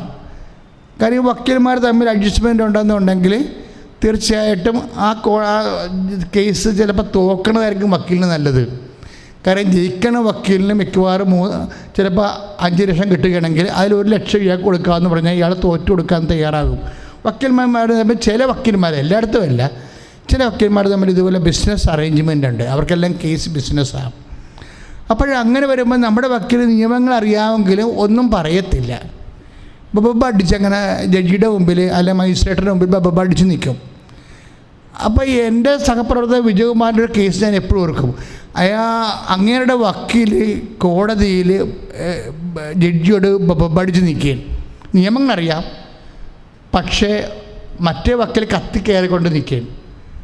ആ സമയത്ത് എന്നാ ചെയ്തെന്ന് വെച്ച് കഴിഞ്ഞാൽ വിജയകുമാർ എന്നെ വിളിച്ചിട്ട് പറഞ്ഞ്, അച്ഛാ ഇതെന്ത് ചോദിച്ചാൽ നമ്മുടെ വീടും പോണ ലക്ഷണമാണ്. കാര്യം വീട്ടിൽ സ്വന്തം വീട്, നേരത്തെ താമസിക്കുന്ന വീട് വാടക കൊടുത്ത പ്രശ്നമാണ്. ആ വാടകക്കാർ ഇറങ്ങേണ്ട സമയമായപ്പോൾ ഇരുമ്പ് പടി എടുത്ത് അവിടെ മുഴുവൻ തല്ലി ഒടിച്ചിട്ട് ക്രിമിനൽ കേസിന് ഉടയക്കാരൻ്റെ പേരിൽ കേസ് കൊടുത്തിരിക്കുകയാണ്. കള്ളക്കേസ് തന്നെ വഴി നോക്കണം. എന്നിട്ട് കൊടുക്കണ പടം എല്ലാം കൊടുത്തിട്ട് പോലീസ് വരെ അങ്ങേർക്ക് ക്രിമിനലിന് അനുകൂലമായി നിൽക്കുകയാണ്. അപ്പം അങ്ങനെയുള്ള സമയത്ത് FIR എഴുതിപ്പോയില്ലേ? എഴുതിപ്പോയത് ഇങ്ങനെ ക്രിമിനലായിട്ടല്ല എഴുതി. ഉടയക്കാരനെ പിടിച്ചു കെട്ടണ കാലമാണെന്ന് പറഞ്ഞ പോലെ ഉടയക്കാരനെ ക്രിമിനലായിട്ട് എഴുതി വെച്ചിരിക്കണത്. ആര്? ക്രിമിനല്, ആ തല്ലിപ്പൊളിച്ചവൻ. വാടകക്കാരൻ അവന് ഇറങ്ങാൻ ഇഷ്ടമില്ലാത്തത് കൊണ്ട് അവിടെ നിന്ന് അതിനെ നവംബർ മാസം 11-ാം തീയതിക്ക് മുമ്പ് തന്നെ അതിൻ്റെ അകത്ത് കയറി അടിച്ച് തല്ലി ചീലെല്ലാം പൊട്ടിച്ച് അലമാരിയെല്ലാം താഴെ പൊട്ട് പൊളിച്ച് കളഞ്ഞ്. എന്നിട്ട് ഉടയക്കാരൻ നിയമാനുസൃത എഗ്രിമെൻറ്റിന് വിരുദ്ധമായിട്ട് ഞങ്ങളെ അടിച്ചിറക്കാൻ വേണ്ടി ഇതിനെ കയറി തല്ലി ഗുണ്ടകളുമായിട്ട് തല്ലി പൊളിച്ചെന്ന് പറഞ്ഞ് സാക്ഷികളെ വെച്ചിരിക്കുകയാണ്. എന്തൊരു കേസാണ്! സാക്ഷികളെ എത്ര സാക്ഷികളെ വേണം നിങ്ങൾക്ക്? കാണാത്തത് കണ്ടെന്ന് പറയാൻ എത്രയും സാക്ഷികളെ വേണം. അപ്പോൾ ഇതുപോലെ ഉള്ളൊരു അവസ്ഥയാണ്. അപ്പോൾ നമ്മൾ കൊടുത്ത കേസ് കൊടുത്തിരിക്കുന്ന വക്കീലും അവിടെ നിന്നുകൊണ്ട് ജപ അടിച്ച് നിൽക്കുന്ന സമയമാണ്. അപ്പോൾ വിജയകുമാർ എന്നെ വിളിച്ചു, അച്ഛാ എന്ത് ചെയ്യുമെന്ന് പറഞ്ഞു. ഞാൻ പറഞ്ഞു, നിങ്ങളിപ്പോൾ എന്താ ചെയ്തുകൊണ്ടിരിക്കണമെന്ന് ചോദിച്ചു. കാര്യം എനിക്കറിയാം ഇങ്ങനെ എന്താ ചെയ്യണമെന്ന്. അങ്ങനെ ഒരു മരത്തിൻ്റെ ജപമാല എലിക്കൊണ്ടിരിക്കണം. മരത്തിൻ്റെ ജപമാല പുള്ളി ഉപയോഗിക്കുന്നത്. അപ്പോൾ ഒരു മരത്തിൻ്റെ ജപമാല കോടതിയുടെ വാദിക്കുക എന്നുകൊണ്ട് മരത്തിൻ്റെ ജപമാല ചൊല്ലിക്കൊണ്ട് നിൽക്കുകയാണ്, മരത്തിൻ്റെ മണിയുള്ള. അപ്പോൾ പക്ഷേ വക്കീൽ പറയണത് ഇങ്ങൾക്ക് നല്ല കേസിനെ കുറിച്ച് നല്ല ബോധമുള്ള കാരണം ഇത് ചെന്നാൽ പണി മേടിക്കുമെന്ന് നിങ്ങൾക്കറിയാം. അതാണ് എന്നെ വിളിച്ചത്. അപ്പോഴും ഞാൻ പറഞ്ഞു, മാതാവിനോട് പറ, ചെന്ന് ജഡ്ജിയെടുത്ത് നിൽക്കാൻ പറയാൻ പറഞ്ഞു. അപ്പോൾ അമ്മയുടെ പ്രശ്നം നമുക്കറിയാം. അമ്മ സഞ്ചാരി മാതാവാണ്. അമ്മ നമ്മളെ ആശ്രയിക്കുന്നവരെ അമ്മ സംരക്ഷിക്കും. ഇപ്പോൾ ഈ കേസ് കത്തിക്കറി ഉടനെ വിജയകുമാർ കൊന്തയിൽക്കൊണ്ട് നിൽക്കുകയല്ലേ? അല്ല, അപ്പോൾ കൊന്തെടുത്തതല്ലേ? അപ്പം കൊന്തെടുത്തതല്ലേ? ഇതാണ് പ്രശ്നം. നമ്മൾ ദൈവമായിട്ടുള്ള ബന്ധമെന്ന് പറയണത് ഇന്ന് ഇൻ്റർവെല്ലൊന്നും ഇല്ല. സിനിമക്കൊക്കെ ഇൻ്റർവെല്ലുണ്ട് അല്ലേ? ഇൻ്റർവെല്ലെന്ന് എഴുതി കാണിക്കും. പ്രാർത്ഥനാ ജീവിതത്തിന് ഇൻ്റർവെൽ എഴുതി കാണിക്കത്തില്ല. പ്രാർത്ഥനാ ബുദ്ധിയും ബോധവും ഉള്ളവൻ എപ്പോഴും കർത്താവുമായിട്ട് കണക്ട് ചെയ്തുകൊണ്ടിരിക്കും. നിങ്ങൾക്കെല്ലാം കുറച്ച് പേരൊക്കെ പണി കിട്ടണതിൻ്റെ കാര്യം നിങ്ങളുടേതെല്ലാം ഇങ്ങനെ ഒക്കേഷണൽ പ്രെയറാണ്. അപ്പോഴപ്പോഴുള്ള അവസരത്തിനടിസ്ഥാനമായ പ്രാർത്ഥന. അങ്ങനെയല്ല, നമുക്കൊരു ബന്ധമേ ഉള്ളൂ. ആ ബന്ധം എപ്പോഴും കീപ്പ് ചെയ്തുകൊണ്ടിരിക്കണം. ഇപ്പോൾ പുള്ളിക്കാരൻ അങ്ങനെ ഒരു ടൈപ്പാണ്. കാര്യം അനുഭവിച്ചറിഞ്ഞ് വിശ്വാസം സ്വീകരിച്ച ആളാണ്. അല്ലാതെ റെഡിമെയ്ഡ് ക്രിസ്ത്യാനിയുടെ അപ്പൻ ക്രിസ്ത്യാനി അമ്മ ക്രിസ്ത്യാനി ആയതുകൊണ്ട് എനിക്ക് ത്രേസ്യാന്ന് പേരിട്ടിരിക്കണം അങ്ങനെയുള്ള റെഡിമെയ്ഡ് ക്രിസ്ത്യാനി അല്ല. ഇതിന് ഈ പൗരത്വം, ഈ സ്വർഗീയ പൗരത്വം വലിയ ജീവിതത്തിൻ്റെ വലിയ വില കൊടുത്ത് വാങ്ങിയ ആളാണ്. അപ്പം അങ്ങനെ പരിശീലിച്ച ആളാണ്. അപ്പോഴേ അമ്മേ ആരുമില്ലമ്മേ, അമ്മയല്ലേ അഡ്വക്കേറ്റ് എന്ന് ചോദിച്ചു. ആരുമില്ലമ്മേ, കാഴ്ച കൊടുത്ത് വേദിക്കുന്ന വക്കീൽ വരെ അവിടെ കൂടെയാണ്. അമ്മയല്ലേ അഡ്വക്കേറ്റ് എന്ന്. എൻ്റെ അഡ്വക്കേറ്റ്. അമ്മ പോയി ജഡ്ജിയെടുത്ത് നിൽക്കാൻ പറഞ്ഞു. കുറച്ച് കഴിഞ്ഞ് സെക്കൻഡ്, ഇത് പറഞ്ഞതേ ഉള്ളൂ, സെക്കൻഡ് കഴിഞ്ഞപ്പോൾ ജഡ്ജി നേരെ തന്നെത്താൻ എഴുന്നേക്ക്. എന്നിട്ട് ഈ വാദി എന്ന് പറയുന്ന കത്തിക്കരിക്കുന്ന വക്കീലിനെതിരെ അയാൾ 2-3 ക്വസ്റ്റ്യൻ അങ്ങോട്ട് ചോദിച്ച് അതോടുകൂടി അയാൾ പഠിക്കാൻ തുടങ്ങി. പിന്നെ വാദം അവസാനിപ്പിച്ചു, ജഡ്ജ്മെൻ്റ് എഴുതി. കാര്യം എല്ലാം ഫാബ്രിക്കേറ്റഡാണ്, എല്ലാം കള്ളത്തരവാണെന്ന് ജഡ്ജിക്ക് മനസ്സിലായി. ദാറ്റ് മീൻസ് നമ്മൾ ന്യായാധിപ സംഘത്തിൻ്റെ മുമ്പിൽ നിൽക്കുമ്പോഴേ എന്ത് പറയണം എന്ന് മുൻകൂട്ടി ആലോചിച്ചുറക്കാതിരിക്കാൻ ശ്രദ്ധിക്കുവിൻ. നിങ്ങൾ എന്താണ് പറയേണ്ടതെന്ന് ആ സമയത്ത് അറിവ് നൽകുമെന്ന്. ഇപ്പം നമ്മൾക്ക് നേരിട്ട് അറിവ് നൽകിയില്ലെങ്കിലും ആ സമയത്ത് ദൈവം പ്രവർത്തിക്കണ ഒരു ടൈമാണത്. എൻ്റെ മക്കളത് മനസ്സിലാക്കി. എവിടെയെങ്കിലും നിങ്ങൾ ഹാജരാകണമെന്ന് വിചാരിച്ചോ? ഇപ്പോൾ ഒരു IELTS പരീക്ഷയുടെ കാര്യം പറഞ്ഞാണ് ഞാൻ തുടങ്ങിയത്. എവിടെയെങ്കിലും ഇപ്പോൾ ജപ്തി നടപടി വന്ന് ബാങ്കിൽ പോകണം, നമ്മൾ ഹാജരാകണ്ടേ? നമ്മളൊരു കോളേജിൽ കുഞ്ഞിന് അഡ്മിഷൻ മേടിക്കാൻ പോവുകയാണ്, നമ്മൾ ഹാജരാകാൻ പോവുകയാണ്. ഇങ്ങനെ വ്യത്യസ്തങ്ങളായ മേഖലകളിൽ നമ്മൾ ഹാജരാകും. അപ്പോൾ നമ്മൾ ഹാജരാകുന്ന ആ സമയത്ത് നിൻ്റെ ദൈവം അവിടെ ഉണ്ടാകുമെന്നാണ് ഈശോ പറഞ്ഞത്. നിങ്ങൾ ഹാജരാകുന്ന സമയത്ത് ആ സമയത്തെക്കുറിച്ച് നമ്മൾ തിരിച്ചറിയണം. അത് ദൈവത്തിൻ്റെ സമയം തിരിച്ചറിയണമെന്ന് കർത്താവ് പല പ്രാവശ്യം പറഞ്ഞിട്ടുണ്ട്. സമയം നിങ്ങൾ തിരിച്ചറിയണമെന്നാണ്. ഇപ്പം ലൂക്ക 19 വായിക്കത്തില്ലേ? സന്ദർശനത്തിൻ്റെ സമയം എന്നൊക്കെ പറഞ്ഞ്. ശ്രദ്ധിക്കട്ടെ മക്കളെ. യേശുവേ സ്തോത്രം. ഹല്ലേലൂയ.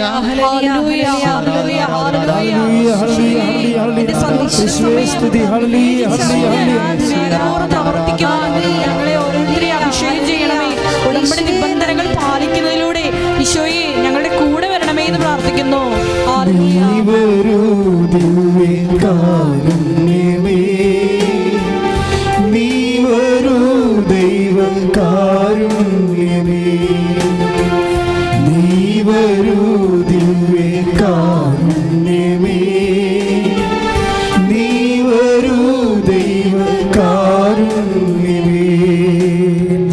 ജീവിതം നിന്റെ കാരുണ്യമേ, ജീവനേ നിത്യ കാരുണ്യമേ.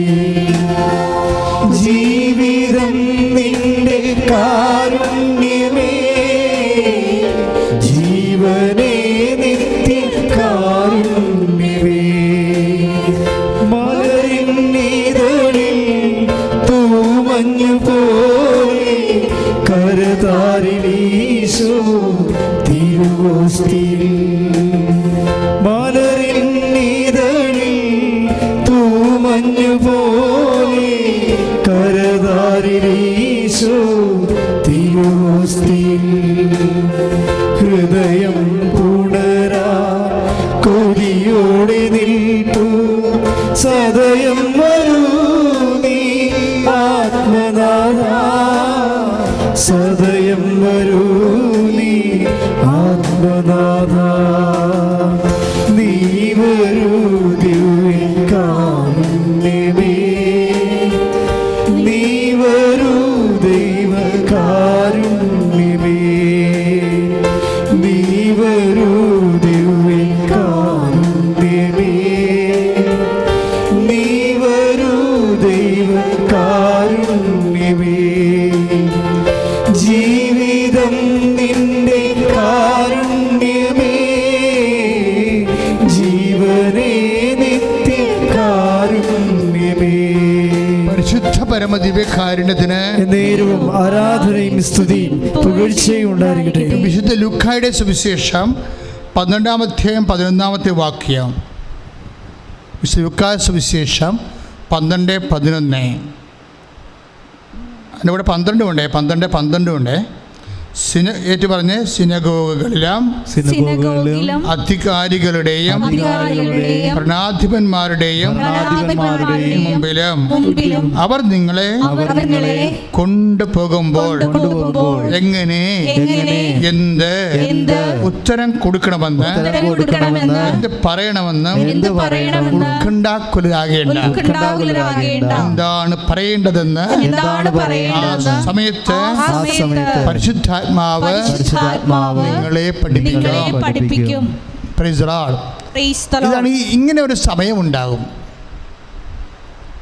ഈ സമയം എന്ന് വെച്ചാൽ നിങ്ങൾ ഇപ്പം ജപ്തി നടപടി ബാങ്കിൽ വിളിപ്പിക്കപ്പെട്ടിരിക്കുന്ന സമയം, അല്ലെങ്കിൽ കോടതി കേസ്, അല്ലെങ്കിൽ നമ്മൾ സ്ഥലം കൊടുക്കാൻ പോകുന്നു, അല്ലെങ്കിൽ വാങ്ങാൻ പോകുന്നു, അത് ക്ലയൻറ്റുമായി നമ്മൾ സംസാരിക്കുന്ന സമയം. നിങ്ങൾ ആശുപത്രിയിൽ എന്തോ നടുവേദന ഒക്കെ തോന്നി ആശുപത്രിയിൽ പോയിട്ട് ഡോക്ടർ നിങ്ങളെ വല്ലാണ്ട് ടെസ്റ്റ് ചെയ്യണ സമയം. സാധാരണ ടെസ്റ്റ് ഡോക്ടർമാരുടെ ടെസ്റ്റ് അറിയാവില്ല. കണ്ണിൽ നിന്നൊക്കെ ഇങ്ങനെ ഇതൊക്കെ എടുത്ത് മാറ്റി രക്തം ഉണ്ടോയെന്ന് നോക്കി, കയ്യെ പിടിച്ചൊക്കെ നോക്കി. ചില സമയത്ത് ഡോക്ടർ അവിടെ നിന്ന് എഴുന്നേക്കും, എന്നിട്ട് കിടക്കാൻ പറയും നിങ്ങളോട്. വലിയ പൊക്കമുണ്ടെങ്കിൽ കിടക്കാൻ പറയും.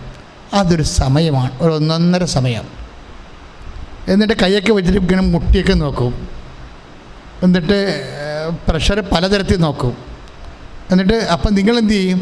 ഡോക്ടറിൻ്റെ മുഖത്തേക്ക് നോക്കും, വല്ല പരിപാടി ആയാ കർത്താവേ എന്ന് ഓർത്തും. ഇതൊരു സമയമാണ്.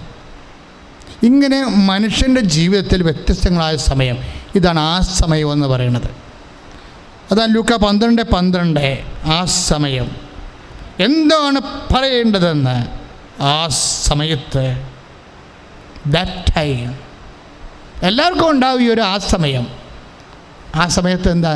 അത് കർത്താവിൻ്റെ സമയമാണ്. You will be inspirited. കർത്താവിൻ്റെ ആത്മാവ് നിറയേണ്ട ദൈവമൈതലേ, നീ ഒരു വിശ്വാസിയാണെങ്കിൽ നിൻ്റെ ജീവിതം ഉത്സവമാണ്. എന്താ കാര്യം? വിശ്വാസിയുടെ അവകാശവും ഓഹരിയും കർത്താവിൻ്റെ വചനവും ആ വചനത്തിലുള്ള വാഗ്ദാനവും അത് നിറവേറ്റുന്ന പരിശുദ്ധാത്മാവാണ്. സ്തുതിക്കട്ടെ, ഹല്ലേലൂയ.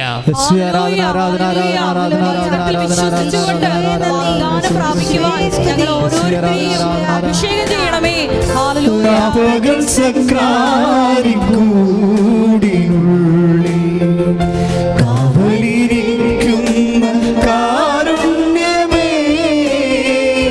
രാപ്പകൽ സക്രാരിക്കൂടിനുള്ളിൽ കാവലിരിക്കുന്ന കാരുണ്യമേ, ആർത്തരിൽ സ്നേഹത്തലോടലാണു നീ, ആർത്തരിൽ സ്നേഹത്തലോടലാണു നീ, ആർദ്രമാം സ്നേഹത്തൂവൽ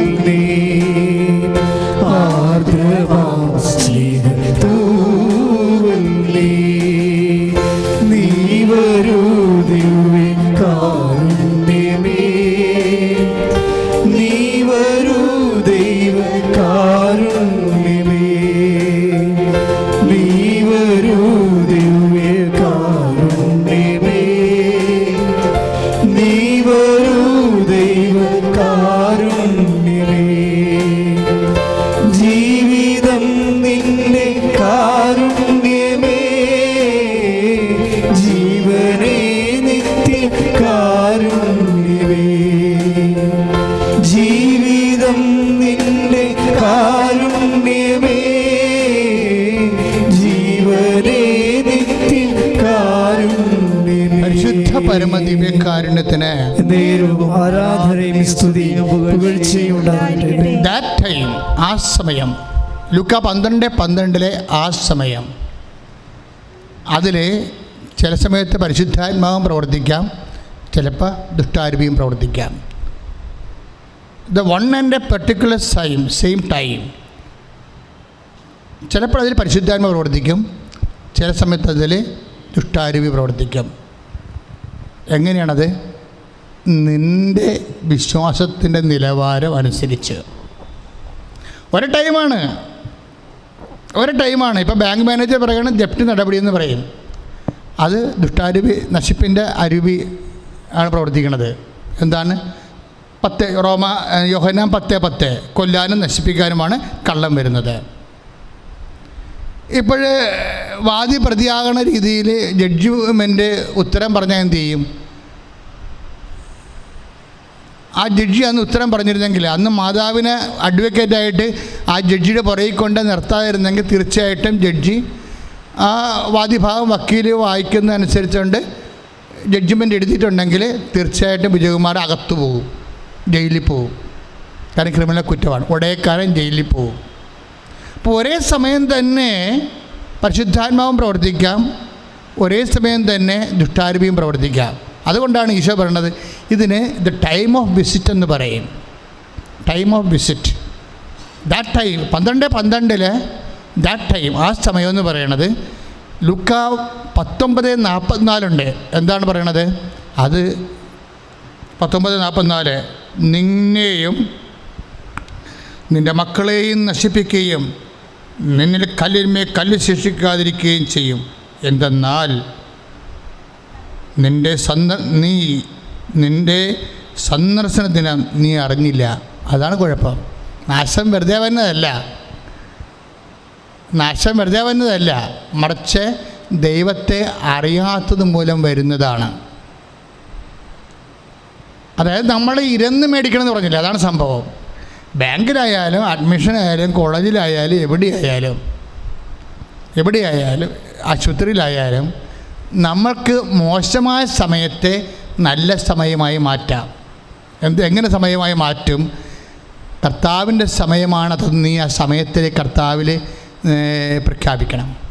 and this time, the time of Jesus എന്ന് നീ പറയണം. ഇത് സാത്താൻ്റെ സമയമല്ല, ഇതെൻ്റെ കർത്താവിൻ്റെ സന്ദർശനത്തിൻ്റെ സമയമാണ്. 19:44 അനുസരിച്ച് കൊണ്ട് ഞാൻ നിൽക്കുന്നത് കർത്താവിൻ്റെ സന്ദർശന സമയമാണ്. അവിടെ ഞാനല്ല പ്രവർത്തിക്കേണ്ടതെന്ന് ഈശോ പറഞ്ഞിട്ടുണ്ട്. അത് നിങ്ങൾ ആയിരിക്കുകയില്ല. 12 ലൂക്ക, എൻ്റെ പിതാവിൻ്റെ പരിശുദ്ധാത്മാവായിരിക്കും നിങ്ങൾ വഴി സംസാരിക്കുക. കൈയിടിച്ച് കർത്താവ് സ്തുതിക്കട്ടെ.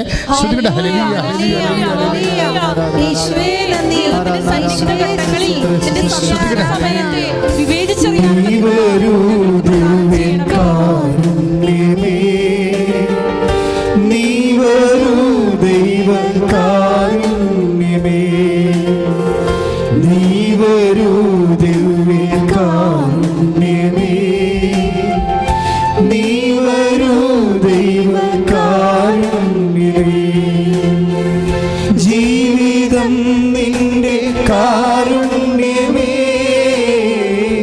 ജീവനേ നിത്യ കാരുണ്യമേ. ജീവിതം നിന്റെ കാരുണ്യമേ, ജീവനേ നിത്യ കാരുണ്യമേ. പരിശുദ്ധ പരമ ദിവ്യകാരുണ്യത്തിന് ആരാധനയും സ്തുതിയും പുകഴ്ചയും ഉണ്ടായിരിക്കട്ടെ. പ്രിയപ്പെട്ടവരെ, ഈ സമയം റിയലൈസ് ചെയ്യാനുള്ളൊരു കഴിവുണ്ട്. അത് പ്രധാനപ്പെട്ടതാണ്. വിശ്വാസം it is not a simple thing. വിശ്വാസം അത്രയ്ക്ക് വിശ്വാസത്തെക്കുറിച്ച് പഠിച്ചില്ലെങ്കിൽ വിശ്വാസം കൊണ്ട് ഉള്ള മുഴുവൻ പ്രയോജനം നമുക്കുണ്ടാകത്തില്ല. പറഞ്ഞ മനസ്സിലായോ? ഇപ്പം ഹെബ്രായർ 11:20 എന്താ പറയണത്? അല്ല 4:2 എന്താ പറയണത്? നീ കേട്ട വചനം നിനക്ക് പ്രയോജനപ്പെട്ടില്ല. കാരണം എന്താണ്? നീ അതിൽ വിശ്വസിച്ചില്ല. ഇപ്പം വിശ്വാസത്തിൻ്റെ ഉണ്ടാകുന്ന പ്രയോജനം എന്ന് പറയണത്, നമ്മൾക്ക് വിശ്വാസത്തെക്കുറിച്ച് കൃത്യമായ കാര്യങ്ങൾ അറിഞ്ഞില്ലെങ്കിൽ വിശ്വാസം കൊണ്ടുണ്ടാകുന്ന പല കാര്യങ്ങളും നമുക്ക് പ്രയോജനപ്പെടത്തില്ല. കുറച്ച് കാര്യങ്ങളൊക്കെ പ്രയോജനപ്പെടുന്നല്ലാതെ 10% കാര്യങ്ങൾ നമുക്ക് പ്രയോജനപ്പെടുത്തില്ല. ഇപ്പോൾ ഉദാഹരണത്തിന്, ഇപ്പോൾ നീ വിശ്വസിക്കുന്നു, ഞാൻ ഈ ടൈമിനെ കുറിച്ച് പറഞ്ഞില്ലേ, ടൈം എന്ന് പറയുന്നത് ഒരു കോൺഷ്യസാണ്. കോൺഷ്യസ് മാത്രമല്ല, പ്രഖ്യാപിക്കണം.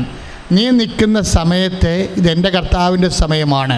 ബാങ്കിലായാലും കോടതിയിലായാലും this time is the time of Jesus and my Jesus. കർത്താവെ, നീ സമയത്തിൻ്റെ രാജാവാണ്. ഈ സമയത്ത് നീ പ്രവർത്തിക്കാം. അപ്പോൾ ഞാനായിരിക്കില്ല, അങ്ങനെ പരിശുദ്ധാത്മാവാണ് എനിക്ക് വേണ്ടി പ്രവർത്തിക്കുകയെന്ന് അങ്ങ് പറഞ്ഞിട്ടുണ്ട്. And I believe it. ഞാനതിൽ വിശ്വസിക്കുന്നുവെന്ന് പറയണം. അതെന്താ പ്രശ്നം എന്ന് വെച്ച് കഴിഞ്ഞാൽ, ഈ വിശ്വസിക്കുന്നുവെന്ന് പറയാൻ ഇച്ചിരി സമയമെടുക്കും. എല്ലാവർക്കും അങ്ങനെ കയറി വിശ്വസിക്കുന്നു പറയാം. ചില ആൾക്കാർ 2 കൊല്ലം കഴിഞ്ഞേ പറയത്തുള്ളൂ. എൻ്റെ മക്കളെ, വിശ്വസിക്കുന്നുവെന്ന് പ്രഖ്യാപിക്കണമല്ല, യേശു കർത്താവാണെന്ന് ഹൃദയത്തിൽ വിശ്വസിക്കുകയും ദൈവം യേശു കർത്താവാണെന്ന് അധരം കൊണ്ട് ഏറ്റുപറയുകയും ദൈവനെ മരിച്ചോ നീർപ്പിച്ചോ എന്ന് ഹൃദയത്തിൽ വിശ്വസിക്കുകയും ചെയ്യണില്ലേ?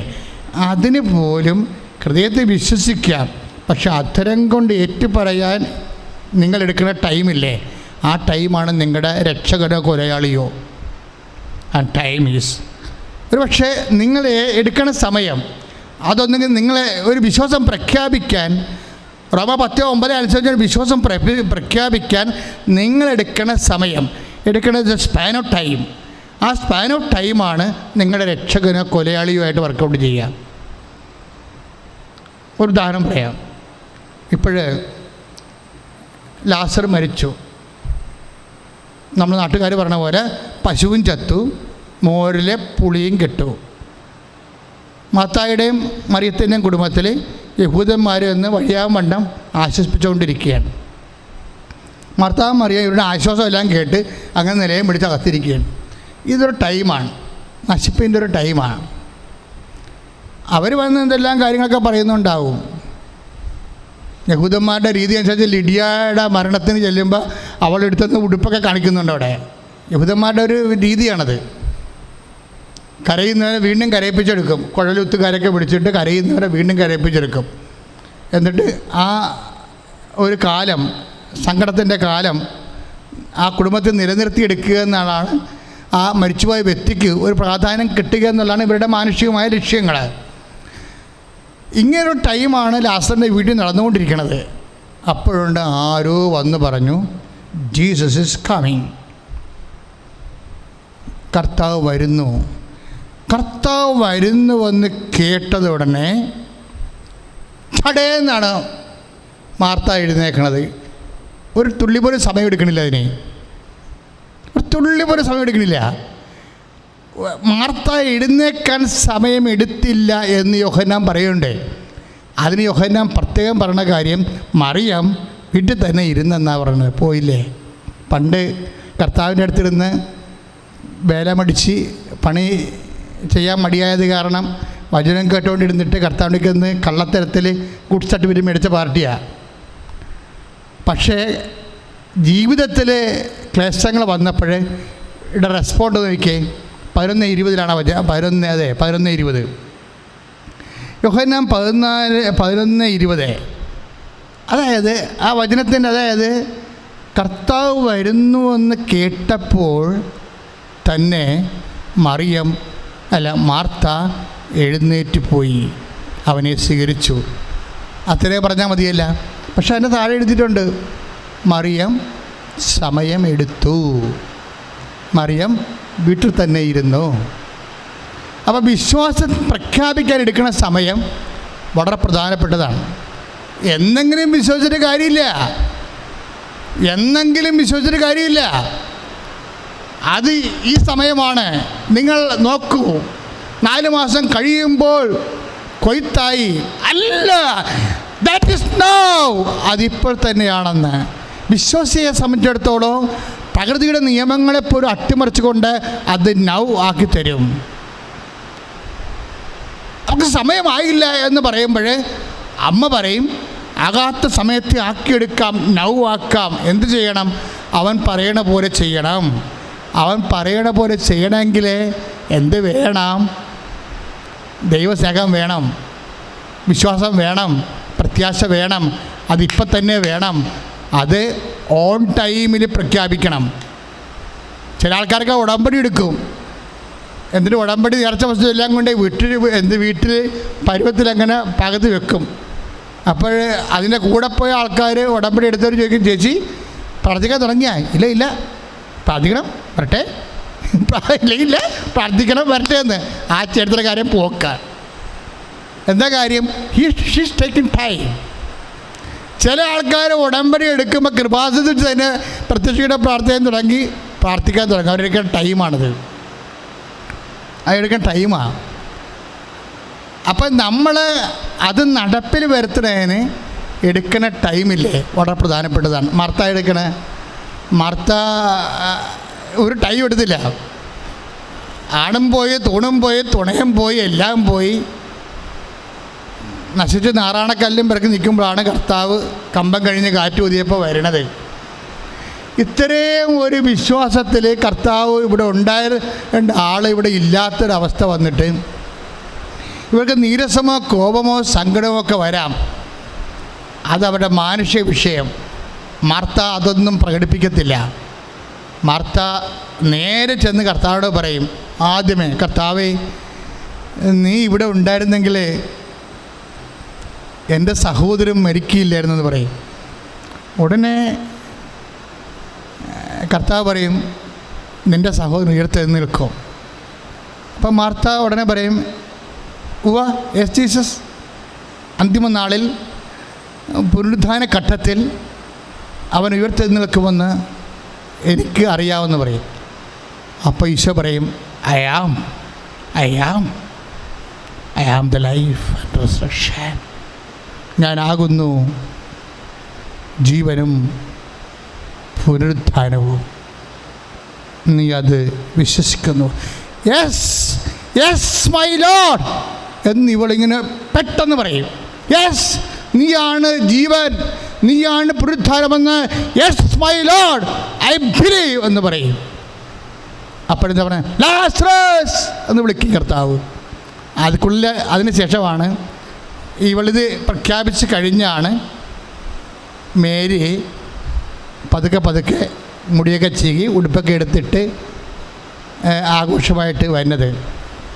അവൾ ഇതൊക്കെ തന്നെ പറയുമെങ്കിലും പ്രയോജനം ഇല്ലാതെ പോയി. എന്താ കാര്യം? ലോകത്തെ ഞെട്ടിച്ച വെളിപാട് കിട്ടിയത് ആർക്കാം? മാർത്തായ്ക്കാണ്. ലോകത്തെ ഞെട്ടിച്ച, അഥവാ ഇനി വേറെ ലോകം ഇവിടെ ഉണ്ടാകാൻ പോകുന്നു, മനുഷ്യൻ മരണത്തോടെ ഒന്നും അവസാനിക്കുന്നില്ല, യേശു അതെല്ലാം തിരുത്താൻ പോകുന്നു, യേശുവിനാൽ തിരുത്തപ്പെട്ട ലോകത്തിൻ്റെ ഭാഗധേയത്തെക്കുറിച്ച് പ്രഖ്യാപിക്കുന്ന സ്വർഗീയ വെളിപാട് കേട്ടതാരാണ്? എന്നെ സ്നേഹിക്കുന്നവൻ ഞാൻ എന്നെ തന്നെ വെളിപ്പെടുത്തും. അതല്ലേ സംഭവിച്ചത്, നടന്നിവിടെ? എന്നെ സ്നേഹിക്കുന്നവനെ ഞാൻ എന്നെ തന്നെ വെളിപ്പെടുത്തും. ആരാണ് സ്നേഹിച്ചത്? മാർത്ത. ഇപ്പം 14:21 വചനമില്ലേ? യോഹന്നാൻ്റെ സുവിശേഷത്തിൽ 14:21 എന്താ പറയണത്? എന്നെ സ്നേഹിക്കുന്നവനെ ഞാൻ എന്നെ തന്നെ വെളിപ്പെടുത്തും. ആർക്കാണ് വെളിപ്പെടുത്തിയത്? മറിയത്തിനാണോ മാർത്തായ്ക്കാണോ? മാർത്തായ്ക്കാണ് വെളിപ്പെടുത്തിയത്. എന്താ കാര്യം? അധികം സ്നേഹിക്കുന്നവരെ. അതായത് നിങ്ങൾ ഒരു വിഷയം വിശ്വാസത്തിലെടുക്കുന്ന സമയം നിങ്ങളുടെ അതും ദൈവത്തോടുള്ള നിങ്ങളുടെ സ്നേഹവും ആനുപാതികമായിരിക്കും. നിങ്ങളെ വിശ്വസിക്കാൻ സമയമെടുത്താൽ അതിൻ്റെ അർത്ഥം നിങ്ങൾ ദൈവത്തുമായിട്ട് അത്ര കണ്ട് വലിയ അടുപ്പത്തിലല്ല എന്നതിൻ്റെ അർത്ഥം. പാതാന്തത്തിലിരിക്കാം, വചനം കേട്ടാം, വായിട്ട് നോക്കാം, ഒരു കഥയും ഇല്ലെന്നർത്ഥം. എന്താണ് മറിയത്തിന് സംഭവിച്ച കണ്ടില്ലേ? അവൾക്ക് വെളിപാട് കിട്ടി. അവൾ വന്നു, പക്ഷെ വെളിപാട് കിട്ടിയില്ല. വെളിപാട് ആർക്കാണ് കിട്ടിയത്? The resurrection and life. ഞാനാണ് പുനരുദ്ധാനം, ഞാനാണ് ജീവൻ എന്നുള്ള വെളിപാട് കിട്ടിയത് ആർക്കാ? മാർത്തായ്ക്ക്. എന്താ കാരണം? 11:25 യോഹന്നാൻ്റെ സുവിശേഷം, ഞാനാണ് പുനരുദ്ധാനം, ഞാനാണ് ജീവൻ എന്നുള്ള വെളിപാട് കിട്ടിയത് ആർക്കാ? മാർത്തായ്ക്ക്. എന്താ കാര്യം? മാർത്ത നേരത്തെ ഓടി വന്നത്, ആ മറിയത്തേക്കാൾ നേരത്തെ വന്നത് കർത്താവിനുള്ള സ്നേഹമായിട്ട് കർത്താവ് കണക്കാക്കുന്നു. സമയം ചുരുക്കുന്നതനുസരിച്ച് നിൻ്റെ സ്നേഹത്തെ ദൈവം അളക്കും.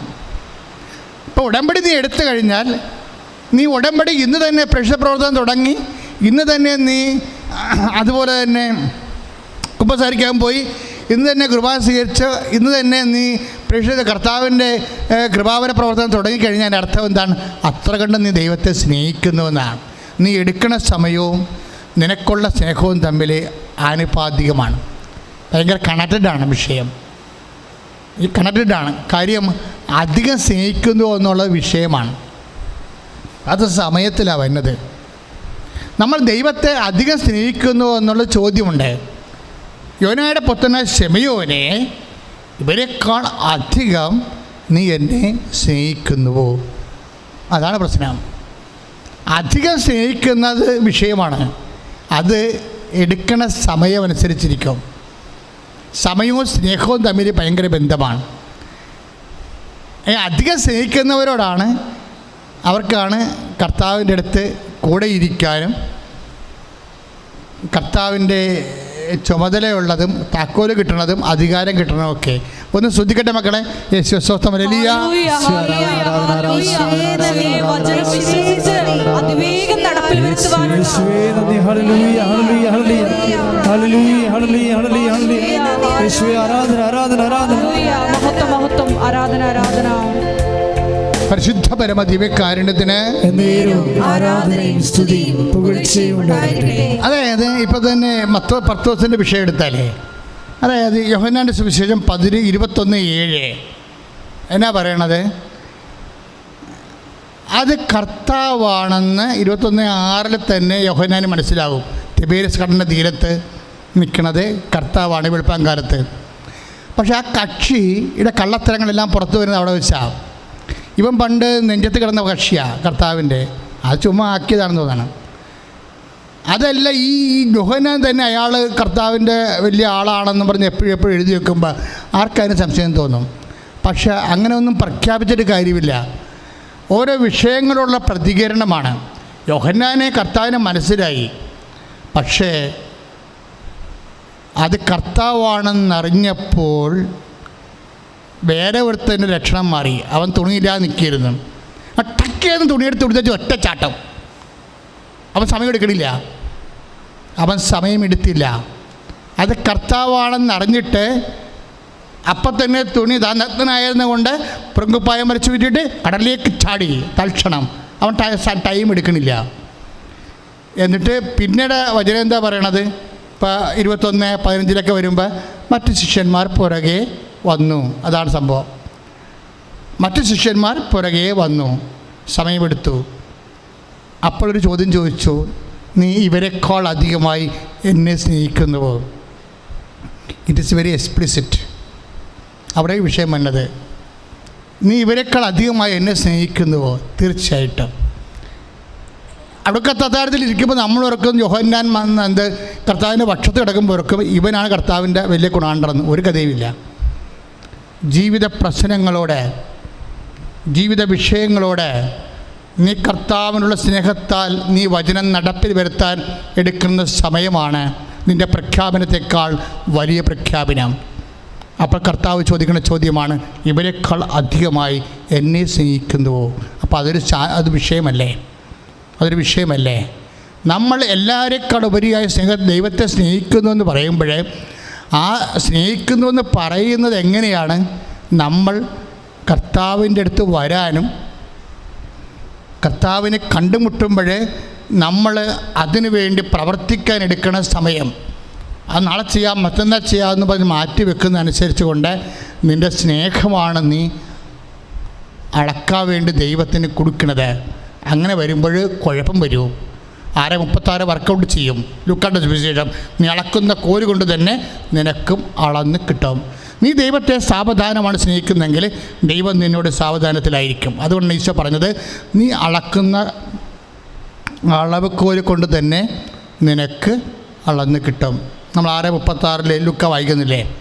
അപ്പോൾ എപ്പോഴും ശ്രദ്ധിക്കുന്നത്, ഉടമ്പടി എടുത്തിരിക്കുന്ന മനുഷ്യരെ ഉടമ്പടി സ്പീഡും ഉടമ്പടി സമയവും തമ്മിൽ വല്ലാത്ത ഒരു ബന്ധമാണ്. അതുകൊണ്ട് തന്നെ ഇപ്പോൾ ഉടമ്പടി എടുക്കാതെ നിൽക്കുന്നവരും ജീവിതത്തിൽ ദൈവത്തിന് വേണ്ടി പ്രവർത്തിക്കാനും ദൈവത്തിന് സാക്ഷ്യം വഹിക്കാനും സുവിശേഷത്തിൻ്റെ സാക്ഷികളാകാനും പ്രേക്ഷിതരാകാനും you don't take any time. സമയമെടുക്കരുത്. കാര്യം അത് അളക്കപ്പെടുന്നത് നിനക്ക് ദൈവത്തോടുള്ള സ്നേഹത്തിൻ്റെ അടിസ്ഥാനത്തിലാണ്. നീ ഒന്നിനും സമയമെടുക്കരുത്, പെട്ടെന്നായിരിക്കണം. കാര്യം അത് അളക്കപ്പെടുന്നത് നിനക്ക് ദൈവത്തോടുള്ള സ്നേഹത്തിൻ്റെ അടിസ്ഥാനത്തിലായിരിക്കും. ശ്രുതികട ഹല്ലേലൂയ, യേശുവേ സ്തോത്രം, ഹല്ലേലൂയ. യേശുവേ ആരാധന ആരാധന ആരാധന. ഹല്ലേലൂയ ഹല്ലേലൂയ ഹല്ലേലൂയ ഹല്ലേലൂയ. യേശുവേ നന്ദി, യേശുവേ സ്തുതി. ഹല്ലേലൂയ. നീ വരൂ ദിവ്യകാരുണ്യമേ, നീ വരൂ ദൈവകാരുണ്യമേ, നീ വരൂ ദിവ്യകാരുണ്യമേ, നീ വരൂ ദൈവകാരുണ്യമേ. ജീവിതം നിന്റെ കാരുണ്യമേ, ജീവനേ നിത്യ കാരുണ്യമേ.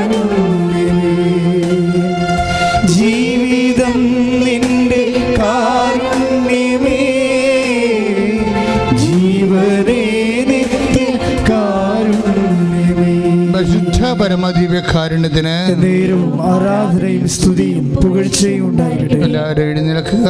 യൂട്യൂബിലൊക്കെ ധ്യാനം കൂടുന്നവരെ എഴുന്നേറ്റ് നിൽക്കുക. രോഗസൗഖ്യ പ്രാർത്ഥനയുടെ സമയമാണ്. അച്ഛൻ പ്രാർത്ഥിച്ചുകൊണ്ടേയിരിക്കും. മക്കളെ ദൈവം അനുഗ്രഹിച്ചുകൊണ്ടേയിരിക്കുക. ഉടമ്പടി ഓൺലൈൻ എടുത്തിട്ടുള്ളവരുണ്ട്. ലൈറ്റൊക്കെ റിക്വസ്റ്റ് ഇട്ടുള്ളവരുണ്ട്. തീർത്ഥാടന ഉടമ്പടി എടുത്തിട്ടുള്ളവരുണ്ട്. ഉടമ്പടി എടുക്കാൻ വേണ്ടി ആഗ്രഹിച്ചുകൊണ്ട് പേര് രജിസ്റ്റർ ചെയ്തിട്ടുള്ള 2000 ആൾക്കാരുണ്ട്. എല്ലാ ദിവസവും ആൾക്കാർ കൃപാസനം വിളിച്ച് കൃപാസനം തുറക്കുമ്പോൾ ഉടമ്പടി എടുക്കാൻ വേണ്ടി പേര് രജിസ്റ്റർ ചെയ്തുകൊണ്ടിരിക്കുകയാണ്. ആ നമ്പരെല്ലാം ഏത് നമ്പറിലാണ് വിളിച്ച് ഉടമ്പടി എടുക്കാൻ വേണ്ടി പേര് രജിസ്റ്റർ ചെയ്യേണ്ടത് എന്ന് യൂട്യൂബിലെ വീഡിയോ ഇട്ടിട്ടുണ്ട്. 6 നമ്പർ പ്രാർത്ഥനാ സഹായത്തിനും 2 നമ്പർ ഉടമ്പടി എടുക്കാനും വേണ്ടി നൽകിയിട്ടുണ്ട്. ആ നമ്പർ അനുസരിച്ചുകൊണ്ട് നിങ്ങൾക്ക് ഇനിയും യൂട്യൂബിൽ കയറിയിട്ട് ഉടമ്പടി എടുക്കാനുള്ള നമ്പർ കിട്ടും. ഈ നമ്പറിൽ ഉടമ്പടി എടുക്കാൻ വേണ്ടി യൂട്യൂബിലുണ്ട്. അതിൻ്റെ വീഡിയോ ഇട്ടിട്ടുണ്ട്, തമ്പനയിൽ ഉൾപ്പെടെ. അത് നോക്കിയിട്ട് നിങ്ങൾ കൃപാസനത്തിൽ വിളിച്ചിട്ട് ഉടമ്പടി ബുക്ക് ചെയ്യാവുന്നതാണ്. ഇന്ന് മുതൽ നാളെ മുതൽ മരിയൻ തീർത്ഥാടനം ആരംഭിക്കുകയാണ്. ഓൺലൈൻ തീർത്ഥാടനം. അതിൻ്റെ ഘടകങ്ങൾ ഇതാണ്. 5 മണിക്ക് ഓൺലൈനായിട്ട് നിയോഗ ജപമാല ആരംഭിക്കും. 5:45 NRIക്കാർക്ക്, പ്രത്യേകിച്ച് വിദേശ ഉടമ്പടി എടുത്തു പോയവരുണ്ട്. അവർക്ക് ചിലപ്പോൾ 2 കൊല്ലം 3 കൊല്ലം കഴിഞ്ഞ് നാട്ടിൽ വരാൻ പറ്റത്തുള്ളൂ. അവർക്ക് തീർച്ചയായിട്ടും കൃപാസനത്തിൽ ഓൺലൈനായിട്ട് സാക്ഷ്യം പറയാൻ പറ്റും. അതെന്ന് വെച്ചാൽ ഗൂഗിൾ മീറ്റ് പോലത്തെ ലിങ്കാണ്. ആ ലിങ്ക് ഞങ്ങൾ നിങ്ങൾക്ക് തരും. ആ ലിങ്ക് തരണമെന്നുണ്ടെങ്കിൽ നിങ്ങൾ ഈ നമ്പറിൽ വിളിക്കണം. ഞങ്ങൾക്ക് സാക്ഷ്യം ഓൺലൈനായിട്ട് പറയാനുണ്ട്. അതുകൊണ്ട് ഈ നമ്പറാണ് വിളിക്കേണ്ടത്. 62 82 03 76 69. ഈ നമ്പറിൽ വിളിച്ചിട്ട് എനിക്ക് സാക്ഷ്യം പറയാനുണ്ട് ഓൺലൈനിൽ. അപ്പോൾ അതിൻ്റെ ലിങ്ക് വേണമെന്ന് പറയുമ്പോൾ ഞങ്ങൾ തീർച്ചയായിട്ടും നിങ്ങളുടെ വാട്സാപ്പിലോട്ട് ലിങ്ക് അയച്ചു തരും. അതെങ്ങനെയും ലിങ്ക് അയച്ചു തരാൻ പറ്റിയ എന്ത് സംവിധാനത്തിലൂടെയും നിങ്ങൾക്ക് ലിങ്ക് അയച്ചു തരും. ഇതിൽ നിങ്ങളോട് കേട്ടിട്ട് ആ സാക്ഷി ഞങ്ങൾ കേൾക്കും. ആദ്യം ആ സാക്ഷ്യത്തിൻ്റെ നല്ല ഭാഗങ്ങൾ, നമുക്ക് സമയം കുറവായതുകൊണ്ട് വിസ്തരിച്ച് പറയാൻ പറ്റത്തില്ലായിരിക്കും. അപ്പോൾ അത് എഡിറ്റ് ചെയ്തിട്ട് നല്ല ഭാഗങ്ങൾ പറയും. ആ സാക്ഷ്യം നിങ്ങൾ പറഞ്ഞു കഴിഞ്ഞാൽ ഉടനെ ആ സാക്ഷ്യത്തെക്കുറിച്ചുള്ള വിശദീകരണങ്ങളും ദൈവവചന പ്രഘോഷണവും ഉടനെ അൾത്താരയിൽ നടക്കും. നിങ്ങളുടെ കിട്ടിയ ദൈവാനുഭവത്തിൻ്റെ വെളിച്ചത്തിൽ. അതോടനുബന്ധിച്ചുകൊണ്ട് ആരാധനയാണ്. ആരാധനയും ഉടമ്പടി നൊവേനയുടെ രോഗസൗഖ്യ പ്രാർത്ഥന അതിഗംഭീരമാണ്. നിങ്ങൾക്കറിയാം, ആരാധനയുടെ 10 മിനിറ്റ് കഴിയുമ്പോൾ ഉടമ്പടി നൊവേനയുടെ രോഗസൗഖ്യ പ്രാർത്ഥന നടത്തും. എല്ലാവരെയും സമർപ്പിച്ചുകൊണ്ട് ഓരോരോ രോഗങ്ങൾ, ഓരോരോ ഭാരങ്ങൾ, ഓരോരോ ജീവിത ക്ലേശങ്ങൾ സമർപ്പിച്ചുകൊണ്ട് ദിവ്യകൃപാന തിരുസന്നിധി അമ്മമാതാവിൻ്റെ മധ്യസ്ഥത്തിലെ ഉടമ്പടി നൊവേനയുടെ രോഗസൗഖ്യ പ്രാർത്ഥന നടത്തും. അതിനുശേഷം ഉടമ്പടി ആരാധനയുടെ സമാപന ആശീർവാദമാണ്. ഇതിന് മരിയൻ തീർത്ഥാടനം എന്നാണ് എൻ്റെ പേര്. അത് നാളെയാണ് വൈകുന്നേരം 5 മണി വരെ തുടങ്ങുന്നത്. അപ്പോൾ ഈ നമ്പറിൽ ഇന്ന് തന്നെ ആൾക്കാരെ വിളിച്ചിട്ട് നിങ്ങളുടെ സാക്ഷ്യം അറിയിക്കേണ്ടതാണ്. അതിനുശേഷം ഇവിടെ തന്നെ നിർദ്ദേശം അനുസരിച്ചുകൊണ്ട് നിങ്ങൾക്ക് വേണമെങ്കിൽ സാക്ഷ്യം ആദ്യമായിട്ടും ഞങ്ങളുടെ ഇമെയിലിൽ അയച്ചു തരാവുന്നതാണ്. ഞങ്ങളത് കേട്ട് കഴിഞ്ഞിട്ട് വീണ്ടും നിങ്ങളെ വിളിക്കും. ചില സമയത്ത് നിങ്ങളുടെ സമയവും, അപ്പോൾ അമേരിക്കയിലൊക്കെ ആണെങ്കിൽ നിങ്ങളുടെ സമയവും ഇവിടുത്തെ സമയവും ഇതിന് ഒക്കത്തില്ലെന്നുണ്ടെങ്കിൽ തീർച്ചയായിട്ടും സാക്ഷ്യം ഞങ്ങൾ റെക്കോർഡ് ചെയ്ത് വെക്കും. പക്ഷേ ഓൺലൈനായിട്ട് പറയുന്നതാണ് ഈ ശുശ്രൂഷയുടെ രീതി. അതുകൊണ്ട് ഓൺലൈൻ പറയാൻ വേണ്ടി പ്രത്യേകം ശ്രദ്ധിക്കണം എന്ന് ഞാൻ പ്രത്യേകം ഓർപ്പിക്കുകയാണ്. നമുക്കിപ്പോൾ ആരാധനയിലേക്ക് പ്രവേശിക്കാം. നിങ്ങളെ സ്തുതിച്ചാൽ മാത്രം മതി. ബാക്കി ഈശോ അമ്മയുടെ മധ്യസ്ഥ ചെയ്തോളൂ. നിങ്ങളുടെ ഉടമ്പടി വിഷയങ്ങൾ, നിങ്ങളുടെ ലൈറ്റ് അക്കാൻഡിൽ വിഷയങ്ങൾ, നിങ്ങളുടെ തീർത്ഥാടന ഉടമ്പടി വിഷയങ്ങൾ, നിങ്ങളുടെ ഓൺലൈൻ ഉടമ്പടി വിഷയങ്ങൾ, നിങ്ങൾ ഉടമ്പടി എടുക്കാത്തവരാണെങ്കിൽ ഉടമ്പടി എടുക്കാൻ ആഗ്രഹിച്ചുകൊണ്ട് ഇപ്പോഴും പ്രാർത്ഥനയിൽ കൂടുന്ന വിഷയങ്ങൾ, ഈ പ്രാർത്ഥന ഏതെല്ലാം നാളിൽ എപ്പോഴെല്ലാം ആരെല്ലാം കൂടുന്നു അവർക്കെല്ലാം ഇത് വലിയ അനുഭവമായി അനുഗ്രഹമായി മാറാൻ കർത്താവിൻ്റെ കൃപ ഈ ആരാധന നിറയട്ടെ എന്ന് പ്രാർത്ഥിക്കുന്നു. ശ്രുതികട ഹല്ലേലൂയ. നിന്റെ ഉന്നതമായ നാമത്തിന് വിശുദ്ധ പൗരോഹിത്യത്തെ അങ്ങ് മഹത്വപ്പെടുത്തണമെന്ന് പ്രാർത്ഥിക്കുന്ന കർത്താവേ, സഭയിലുള്ള സാന്നിധ്യം പ്രകടമാക്കണമെന്ന് പ്രാർത്ഥിക്കുന്ന കർത്താവേ, എൻ്റെ കർത്താവിൻ്റെ ഉന്നതമായ നാമത്തിൽ കർത്താവെ പ്രാർത്ഥിക്കുന്നു. അങ്ങയുടെ വിശുദ്ധ പൗരോഹിത്യത്തെ മഹത്വപ്പെടുത്തണമേ. 35 വർഷമായി ഞാൻ അർപ്പിച്ച കുർബാനയുടെ യോഗ്യതയാൽ കർത്താവെ അങ്ങയുടെ ദൃശ്യത്തിന് ഞങ്ങളുടെ കാരുണ്യത്തിനായി പ്രാർത്ഥിക്കുന്നു കർത്താവെ. അനേകം രോഗികൾ ഇപ്പോൾ പ്രാർത്ഥിക്കുന്നുണ്ട് കർത്താവെ.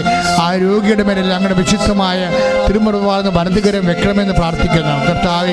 ഏതെല്ലാം ഉള്ളം കാലം മുതൽ ഉച്ചവരെ മക്കൾ അനുഭവിക്കുന്ന ഓരോ രോഗികളെ, ഹൃദയ രോഗികളെ, കരട് രോഗികളെ, പാൻക്രിയാസ് രോഗികളെ, തൈറോയ്ഡ് രോഗികളെ, ശിരസ് സംബന്ധമായ രോഗികളെ, ചെവി സംബന്ധമായ രോഗികളെ, കണ്ണ് കാണാൻ പാടില്ലാത്തവർ, കണ്ണ് കാഴ്ചക്കുറവുള്ളവരെ, തിമിരം കയറി വളരുന്നവരെ, അങ്ങനെ എല്ലാ വ്യത്യസ്തമായ രോഗികളെ അങ്ങ് ഇപ്പോൾ സ്പർശിക്കണമെന്ന് പ്രാർത്ഥിക്കുന്നു കർത്താവെ. ഈ ആരാധനയിൽ പ്രാർത്ഥിക്കുന്ന അനേകം മക്കളുടെ പ്രാർത്ഥനയുടെ പ്രത്യാശയിൽ അങ്ങയുടെ തിരുസേനയെ സമർപ്പിച്ചുകൊണ്ട് അമ്മമാതാവിനും മധ്യസ്ഥ പ്രാർത്ഥിക്കുക കർത്താവ്. വാദരോഗികളെ, അസ്ഥി രോഗികൾ കർത്താവ്, പെസ്റ്റുല രോഗികൾ, പിസിഒഡി രോഗികൾ കർത്താവ് അങ്ങയുടെ തിരുസേന കണ്ണീരോടെ പ്രാർത്ഥിക്കുന്നു. മക്കളില്ലാത്തവർ പ്രാർത്ഥിക്കുന്നു കർത്താവ്. ഉദരാശയത്തിൽ ഗർഭാശയത്തിൽ ശിഷ്ടമുള്ളവർ അവരങ്ങയുടെ തിരുസേനത്തെ അവരെ സ്പർശിക്കണമെന്ന് പ്രാർത്ഥിക്കുന്നു.